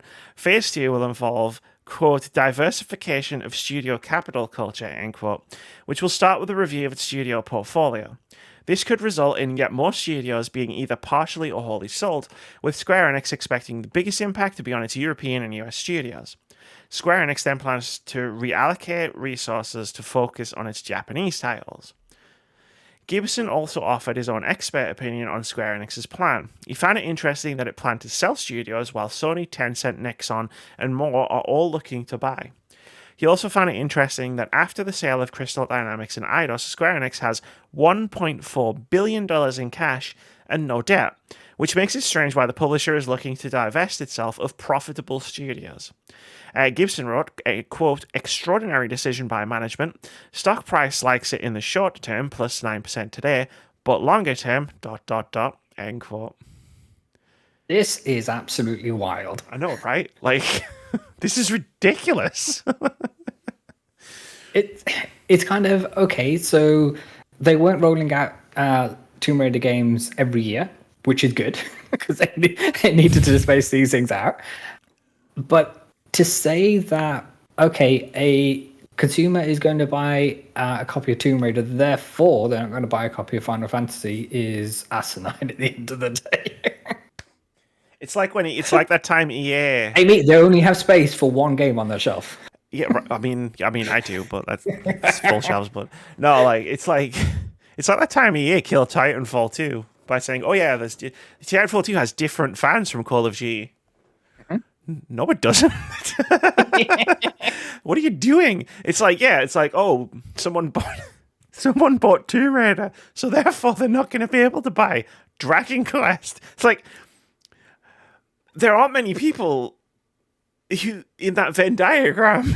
That Venn diagram, those circles don't touch. There are two different ends of There's two different fan bases for those products. And like they make this argument with a straight face, Vitz, while like every time a game came out from its Western studios, like Tomb Raider, Guardians of the Galaxy, Deus Ex, every time they were like, well, this game has underperformed. It's undershot our expectations. So how can a game that is undershooting your sales expectations also be cannibalizing like the sales of like Final Fantasy, which sold fucking massive amounts of units? Like, how does that work? Someone must have thought, well, you know, FF7 Remake, they sold a bajillion copies. Therefore, every other Square Enix title must sell a bajillion copies, or they have disappointed me and they have failed me as a child, and they must go. Yeah, like we must be sorry Tomb Raider, but you're gonna have to go and live with your mother now. Mm-hmm. Like it's fucking wild, isn't it? For one thing, I think.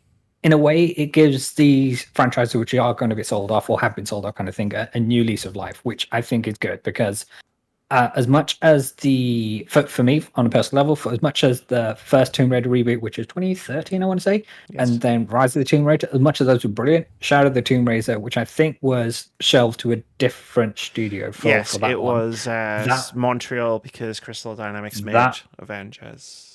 Yeah, the aforementioned Avenger. Yeah, so that one was a huge disappointment. And obviously, people are talking about a reboot for the series, and which is grand. We'll give a new lease of life and all the rest of it. But there are some really, really strong IPs, and there are some really rapid fans who want more from these titles, such as Deus Ex and things like that. And they were so disappointed that when the last Deus Ex came out, and then that was going to be the last one, and it's those kind of things. But Square Enix is going to Square Enix at the end of the day. Yeah, exactly. Like it's like Hitman all over again. Like, I'd love a new Deus Ex though. Like, Yeah. that first game is still like an absolute masterpiece. Imagine if they could like embrace it, like got the like original creators of like the first Deus Ex back together to like make it. What are your thoughts on Embracer? Because are they just the next THQ? I don't know. They're the Borg of the video game industry. Yeah, everything must be assimilated. Like, Resistance is futile. I showed Moody once, because like they make so many purchases, they come up a lot of the podcast, and like like how someone makes like the graphic of like here's like EA and Activision and Microsoft and all of the studios they own, and I remember showing Moody a picture of it once. Like that picture once, and then you got Embracer who have like 100 studios or whatever it is, and he was like, what the fuck? He didn't know like that they owned so much. He was like, what the fuck is this? I was like, exactly. Like, you've never heard of Embracer, but I guarantee you've played their games. Everybody has. We'll be in a similar situation with Tencent soon, don't you worry. Oh god, there'll be the two companies. It'll be Tencent and Embracer. That's it. I don't know. Like, I mean, acquisitions are always bad. Like on a whole, like most people will go down the competitive route, but the problem with there only being like 8 video game companies, like is that like if you have a situation, say at Ubisoft, right, where you're being abused, or like that you have a manager who is like, and it's like, where do you go? Well, do you go to Activision Blizzard? Or one of their own subsidiaries, and it's like, well, the same problem happens there. That's it. Like the fewer places there are for people to go, the worse like working conditions can get, because you get that mentality of where else are you going to go? Like there was that famous quote when the Rockstar stuff was happening, where that one Rockstar manager said, "If you don't like it, fuck off down to Tesco's." Yeah. Like you end up in that kind of situation when everything amalgamates into like. And then the other thing is, I think at least the AAA space will get less creative in terms of, and less risky in terms of the different types of titles they put out, because they'll need everything to be safe, because they need everything to sell millions and millions of copies. The AAA space, less creative. Yeah. Perish the thought. Like, exactly, I know what you mean though. Like, I'm being facetious. Yeah. Like, they do still output like some good creative stuff. Like Deathloop last year was very creative. Yes. So there are still stuff, but like, yeah, it's like. But it'll be one of these in terms of, right, so we know, we see from Ubisoft and we see from Activision Blizzard that these are the kind of titles that sell. Therefore, we make another one of those. We don't try something brand new, because we invest hundreds of millions of dollars into this and it might not pay off. Well, yeah, it's like you can go ahead and like play a Far Cry instead of Assassin's Creed, but Far Cry is just Assassin's Creed in first person with guns. Yes. Like, and that's fine. If that's what you want to play, that's fine. Like, I have no judgment about that. But yeah, it is that kind of like, it does stifle creativity a bit when like all of the games are kind of the same. No, 100%. And the same argument can be labeled at the Pokemon company. And even though they don't have any direct competition, it's just the games just stay the same time themselves. They release multiple games in the same calendar year. They compete with themselves and nobody else. Like Pokemon is bookending 2022. Sure is. I'm filling everything in the middle as well. Absolutely. From what I've heard, I have a Pokemon like front and center, but I've played like one Pokemon game for 10 hours. That's my entire history with the Pokemon series. I played all of Pokemon Red back in 96, 97, and then that was it. I always say like I'm a fan of Pokemon, like the monsters. Like I love the designs, and like I have like Sylveon here. There's an Eevee back there somewhere. Is there any more? Like there's probably more somewhere. Like I love Pokemon, but I've never really played the games. It's one of these things. It's not something we necessarily have to get into right now. We'll be here all day. We will. I mean, hey, it seems like we could just chat about whatever for however long. But yeah, like this to bring it back to like this whole story. I mean, like they have $1.4 billion in cash and no debt, and yet they want more cash.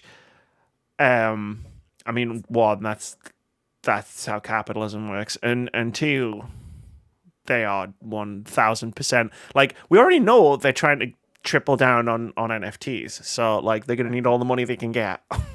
That's it, because how do you make a small fortune? You start off with a larger fortune and work your way down. And then work your way down. Like it's like I'm a millionaire. Yeah, but you were a billionaire last week.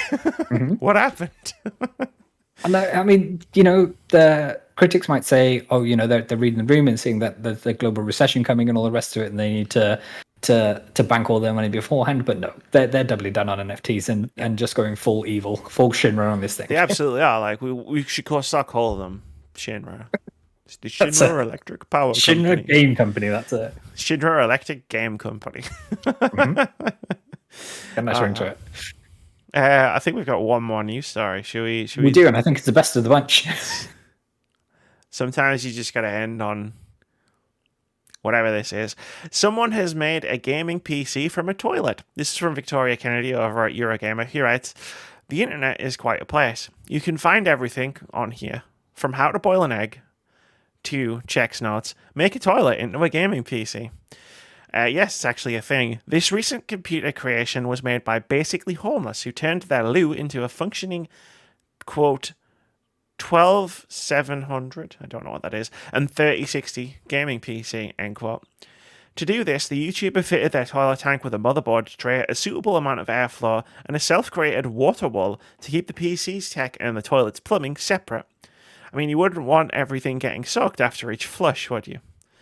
After a lot of glue, a leak, and more than just a dash of hopeful thinking, the toilet was soon booted up and Basically Homeless got to play a round of Counter-Strike from the comfort of their bathroom. As a result of this endeavour, Basically Homeless says they now know, quote, more about plumbing than they ever thought they would, end quote. Amazing. It's amazing what a pandemic can do.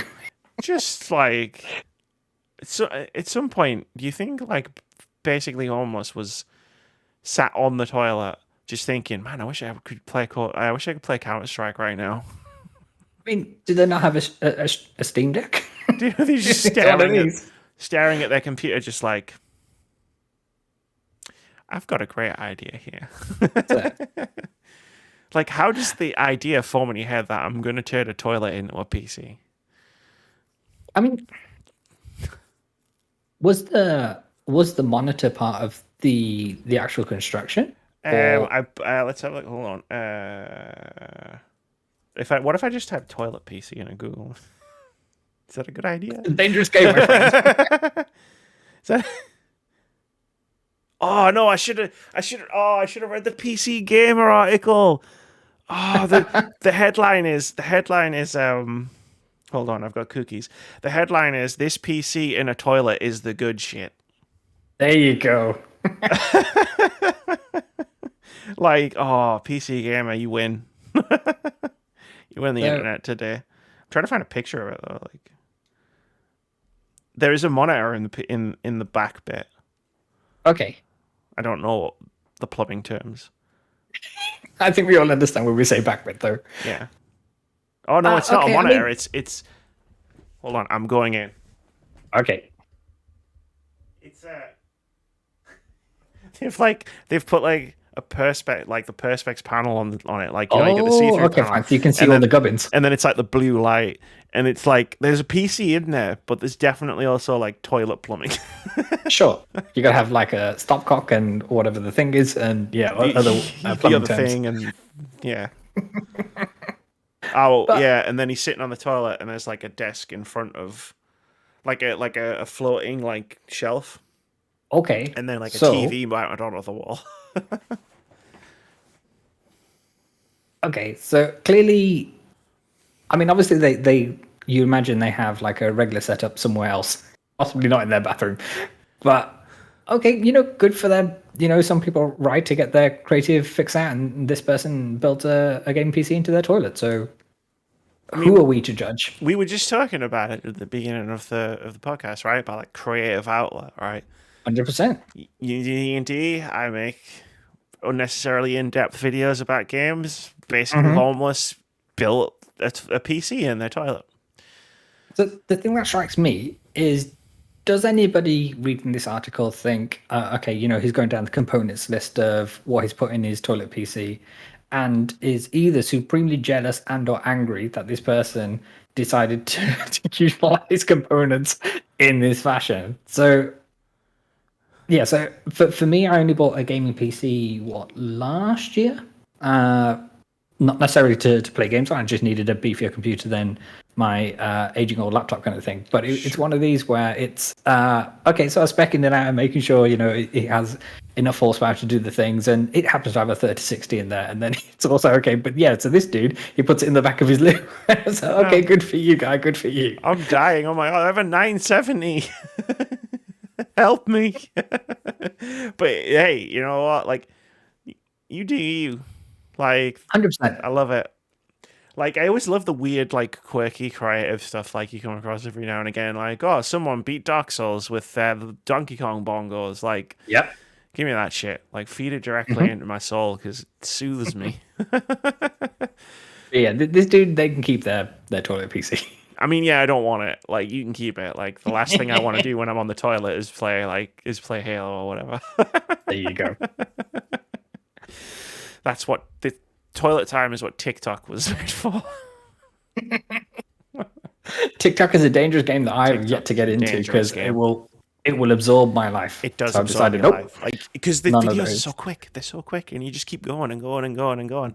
Like, my friend Phil has it sorted because basically I just send him all of the TikToks that I think he would like.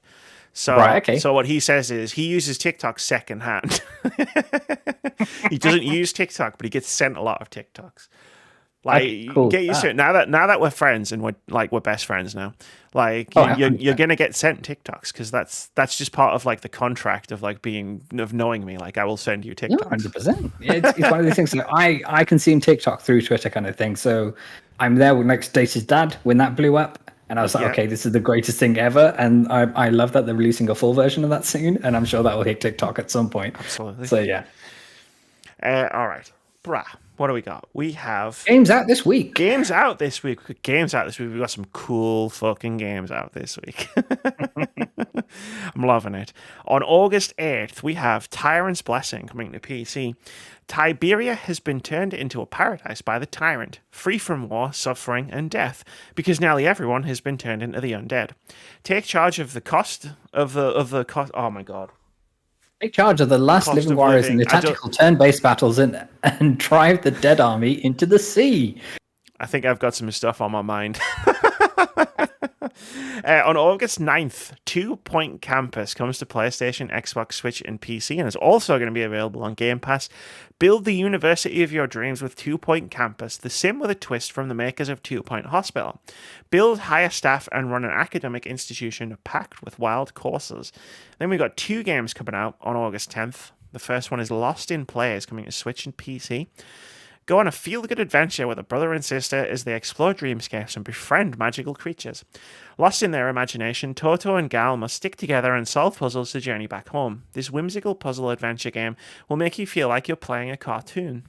Also on August 10th, Pulling No Punches comes to PC, a classic 2D action arcade game, animated frame by frame. Survive a fictional pandemic in a city filled with madness and denial. Too soon.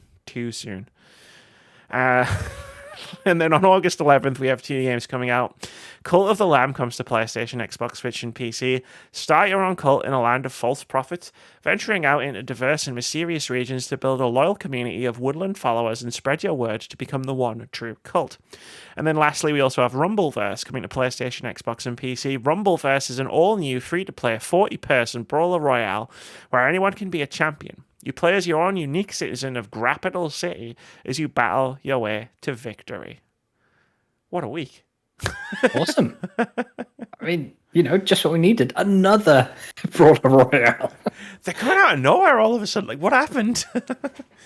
Like, they almost have an agreement, right? In terms of, August of the month, everything. It's like, okay, Smash Brothers is finished now, right? Yeah, Smash Brothers is finished. Okay, everybody, come on, pile them out. There you go. I love it.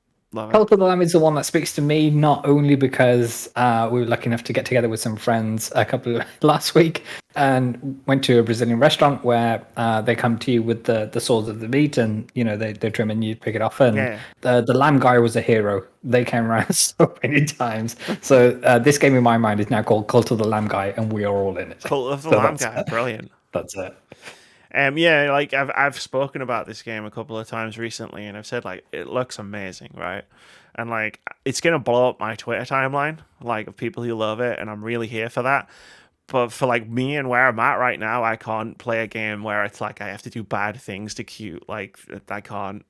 Yeah. It'll destroy me. Like It's like when when Last of Us Part 2 came out, and the height of Obliterated the pandemic, and it's one of these where I don't have the mental space to play this, but it's so good that I have to keep pushing through. yeah. So me and Moody did a spoiler review of Last of Us Part 2 because we had the time, right? And it was like 2 hours long, and like I need to redo that. I've been saying for like 2 years. Wow. Holy shit. I've been saying for like 2 years, I need to like have a redo on that because Moody finished Last of Us Part 2 like a week before we sat down and do the spoiler review. I finished The Last of Us Part 2 3 hours before we sat down and do the spoiler review, and I did not It was raw. unpack anything like from that game by the time I was sitting down having to talk about it. So I was like, Maybe it'll be nice to do when Part 1 comes out, and you can play them maybe back to back, and then have a discussion good over the idea. whole. like, whole yeah, piece. yeah. I think what I want to do is I want to pull like a bunch of different people together and we can just have a big discussion about Part 1 and Part 2. That might be an idea. 100% sign me up. You're They in. are some of my favorite titles of all time. You're right. As long as I get to laugh at all of the losers who like were going crazy about the spoilers for The Last of yeah, Us Part 100%, 2. I yeah. love doing that. It's one of my favorite Yeah. hobbies. Like I love calling Last of Us Part 2 a golf game. Because I'm quite evil when I want to be. I mean, everybody is to some extent. Yeah. just ask my D&D party with some of the shenanigans I throw their way. I don't intend to ask them. I intend to watch it at some point. There you go. And read your book, which will take pride of place in my Oh, thank you very much. The other game I want to talk about as well, because 2 Point Campus, like I feel like people who are likely to watch this podcast already know about that game, and it does look awesome. Mm-hmm. The Hospital was fantastic. You should play it. Lost in Play though, like this game caught my eye at not E3, and it's like a cool adventure game. It looks phenomenal. The art style will immediately, like as soon as you see it, you'll be like, holy shit, that's what the game looks like. It looks so cool. And I urge people to just like not necessarily be like, go out and buy it because it looks great, because I've never played it. I don't know what it is. Yeah. But like at least have a look. Just have a look because it looks pretty cool. 100%. And we like cool games here. We do. Speaking of cool games, got those segues. The It's, segue in the house. It's time for OpenCritic head-to-head. This is the game we play most weeks where we try to guess the OpenCritic average of one, sometimes more upcoming games, depends on the week. Whoever gets as closest to the score at the time of recording gets a point. If you manage to guess the score correctly, you get 2 points. Last week we didn't play because... So, like, with OpenCritic, it's dangerous to play this kind of game with, like, small indie games because you don't know if they're going to get enough reviews. So, like, sometimes you just go, I'm good, thanks. Like, we won't take a risk on that. But this week, we've got plenty of choices. 2 Point Campus already has a score, though. Yeah.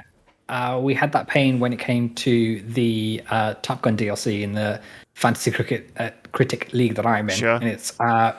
it only had 2 reviews and it needed 3 for it to count. So I got annihilated last year in Fantasy Critic because I had the Binding of Isaac DLC. Right. So now I don't go near DLC because I got nothing from it. Yeah. Also, you play Fantasy Critic. That's fantastic. We should talk Yeah. about that after we've guessed OpenCritic scores, because I too play Fantasy Critic. Where are we? Last week we didn't do anything. This week, so the scores are Amy 15, Moody 15. Guests have 3. I put everybody in like one pot. Again, 100%. at the beginning of the year, me and Moody were talking about always having like a rotating third person. And then Moody abandoned me to go and work at PlayStation. You need a second person. So now I need to rotate second person. It's been fine. But I do get to meet cool new people. So there we go. This week we're trying to guess the OpenCritic average of Cult of the Lamb. Moody has already written in and said he's giving it an 85. He thinks he's going to get an 85. Vitz? I think it's gonna get slightly higher. I think there'll be a heck of a lot of 9s in there, so I'm gonna say 87. Nice. 87. Where's my mouse pointing gone? There it is. This Chromebook is a pre-pandemic relic. All good. Gets the job done, right? It gets the job done, just about. I didn't buy it for much more than what I'm doing with it right now. Cult of the Lamb. Like, I don't know. Like, it looks awesome. It looks amazing. But I kind of want to just box Moody in. If I'm being completely honest. Like, I think that would be really funny. So I'm going to guess it's going to get an 83. There you go. And just 832? Nope, that's a typo. I'm going to box him in. That's what you get for abandoning me for PlayStation. He knows I love him, really, but I do like to wind him up when he's not here and can't defend himself. He's back next week, though, so he might have some stuff to say. Yeah, he's got some words. He's got some words. Sure. It's been weeks. I've been winding him up for weeks without response. I swear it's like I call in on the Discord call, and it's just his background with a chair, and he's not there, and I'm like, "Huh, Moody, where are you?" And then he just walks in through the door and just punches me in the face. That's it. That's the podcast. Like, there's not really much we can do on Fantasy Critic Check-In because on my league, nothing's really happened for a little while. But like, yeah, Fantasy Critic. What a cool game. It is, yeah. It's one of these things where I played for the first time last year when a few of the kind of funny best friends and I got together and started doing those. Sure. And my objective was to finish not last. Nice, which good objective. which I somehow managed to do. And then for this one, we're doing pretty well. Last time I checked, I was in second place in our league. Nice. And yeah, I'm currently running away with our league, so. No, I'm down to fourth now. So I'm predicted to have 89.2 points by the end, which apparently will put me in second place. But a lot of my games have been pushed to next year.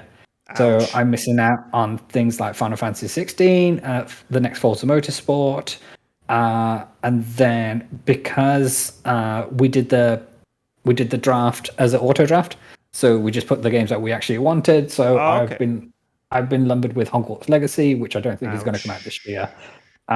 So subject in these parts.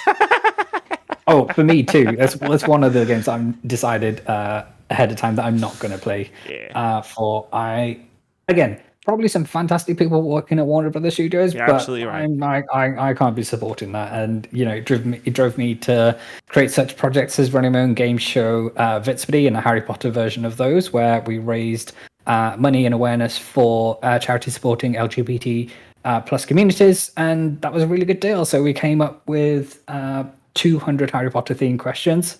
And we had friends from around the internet come and play through, and we had like 3 stages and then a grand final, and yeah, it was all good. And the winner, I donated money to a charity of their choice, and it was all good. And it was kind of good just to turn that narrative around into something positive. Go follow this man. If you're not already following this amazing human being, right? Go follow them right now.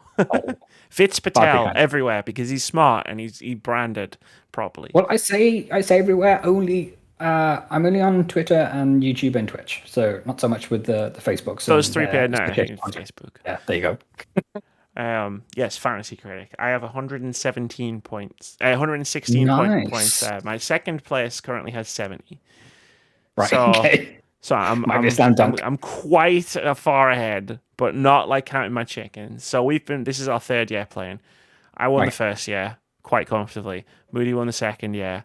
Hasn't shut up about it. Well, he's been strangely quiet. He's been strangely quiet recently from his position of 4th currently this year. It's like the deciding title fight. Yeah. But like we didn't do auto draft. So in January, every January, we sit down, get everybody into a video call, record it, record us like drafting, and then like do that. You're very welcome to join us next year. But why don't you? I want you to rate my current team. Sure. Now I drafted 5th out of 6th. Okay. Because we do like a reverse order of like how you finished. So I finished 2nd, so I drafted 2nd last. But my first draft was Hollow Knight Silksong because I've been drafting that every year since 2020. Sure, yeah. One of these years is going to have to come out. Exactly right. Someone's definitely stealing it off me next year, and I'm going to hate them forever. I also got Gran Turismo 7 was my second one. Yeah, so I tried to draft that game because I knew it would always review well kind of thing and would ultimately fall short of at least my lofty expectations. Sure. So I've sunk 120 plus hours into that game so far. However, when I go into the stats thing, I've only driven for like 70 hours. So I'm not sure what I've been doing with the rest of the time. Fair enough. But it's one of these. Yeah. Just staring at the cars and like... Oh yeah, that's it in their ray trace glory. My next game was Total Warhammer 3. Yeah, I had that one too. 16 points. Everyone was like, "You're picking a Warhammer game?" Because like everyone who's picked Warhammer games has always been burned. And I was like, right, okay, yeah. I'm getting this one. It's a Warhammer game. It's a Total War game though. Tunic was my next draft. The Last of Us. When I drafted it, it was called Rumored Last of Us Remake. Okay. So in our fancy critic, we're not allowed to pick remakes and kind of remasters. So we don't do remasters, but we do remakes. Yeah, so we have to flip. So yeah, otherwise we would have been all over part 1. Well, the fact that it fell to like my 5th drafted game, and I was like, I can't leave this up. Mm-hmm. I'm gonna take that. To be fair though, I also drafted Mario Kart 9. Right, okay. And that blew up in the my DLC face. Doesn't count. Yeah. No, the DLC was like, well, shit. I have to say though, the DLC is rather good. So I've been running the new tracks that came out this morning actually, and the new Sydney Harbour track that is taken from Mario Kart Tour. The music that plays to that is an absolute banger. So it's definitely worth it. I was watching Joe play it for like a couple hours on whatever night it was. How does time work? Tiny Tina's Wonderlands, because I figured that was an easy like few points. Sure. Planet of Lana, which hasn't come out yet. I'm starting to get worried. And then games that I bought: Ollie Ollie World. Yeah. Dorf Romantic. Okay.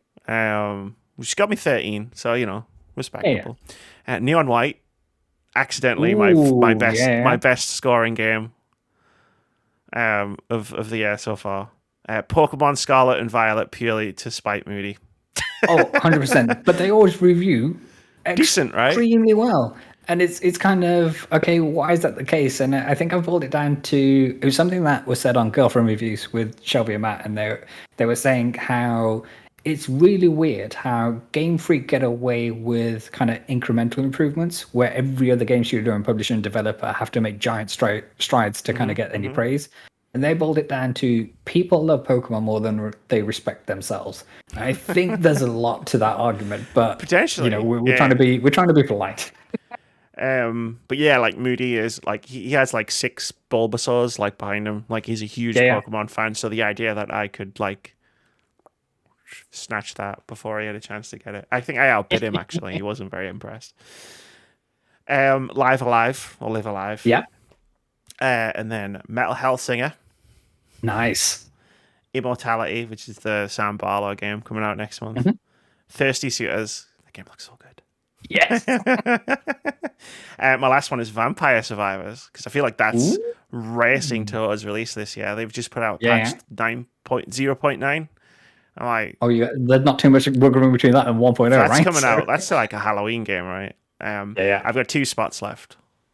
Okay. And a big list.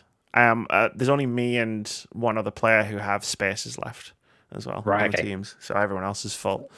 I have $95 left in my budget. Nice. But I have to to drop a couple of games before I can do a bit of poaching. Oh yeah, I also bought and then had to drop Star Wars Jedi Fallen Order, not Fallen Order, the sequel, within about Yeah, 2 weeks because I bought it and then they announced the delay like 2 weeks later. Oh dear. But I only have like $21 in my budget because I had to go hard outbidding a couple of people on some stuff that I knew like as soon as because we've got the setting where it's like it shows you what games are being bid on Yeah. every week. So like I was like as soon as someone sees someone's bidding on this game, the money's going to go up. So I just go in like high straight away. I made the mistake of going all in on Super Mario Golf Rush last year. So I was like, okay, Mario Golf, everybody's been banging on about this title. It's going to be amazing. Then, like with most Mario sports titles over the recent years, it flopped. Sure. It was a waste. It was a waste of like $90 of Fantasy Critic money, and it was a waste of like $60 of actual money as well. It was a bad game. So I've got a real Fantasy Critic sob story if you want to hear it. So like, hit me with it. I was losing like I think by like sort of like July. I think I figured Mooney was gonna win, and I was done. I was gonna finish second. And he was just running away with it. And then my last game was Inscription, which gave me a 16. But I was like, by the time I was like getting my last like 2 games, I was like, I'm fucked. I'm done. Like, what's the point of even like taking this seriously anymore? And like, the thing that got me was like underperforming indie games. Like, I had to learn to like separate game Mamie is excited from game that will review well. That's it.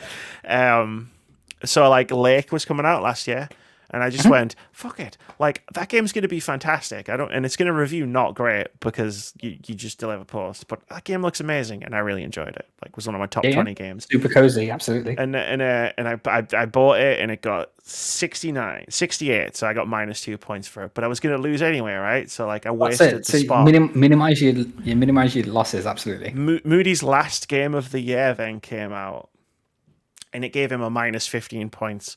And I like looked at the table and I was like, if I had taken that seriously, I could have won. That's it. But all is fair in love and war. So my goal for Fantasy Critic 2022 was to finish higher than him at all costs. I think that's a noble target. I mean, I'm dragging him all. I don't think you've ever met him, and I'm just out here just like talking shit on him for like 2 hours. But we'll have to get him back on when he's there as well. Absolutely, Vitz, it's been an absolute pleasure. Like, thank you for. It's been an honor. Thank you so much. And as I said, I'm really happy to make a new friend today. So yeah, I think that's definitely happened. It's like the 100%. Meme. Did we just become best friends? That's it. Awesome. Well, we're going to get out of here. That was the podcast episode, whatever I said at the beginning of the Words About Games podcast. Do you have any final thoughts to wrap us up with? No, I think this has been a wonderful experience. And if Amy is wonderful enough to invite you to be on this podcast, jump with every single opportunity and bite her hand off, because it's been awesome. Don't bite my hand off. I need it. Thanks. That I always like don't know how to react when people are nice to me. So, Okay. all that's left to say is bye. So say bye, Vitz. Bye.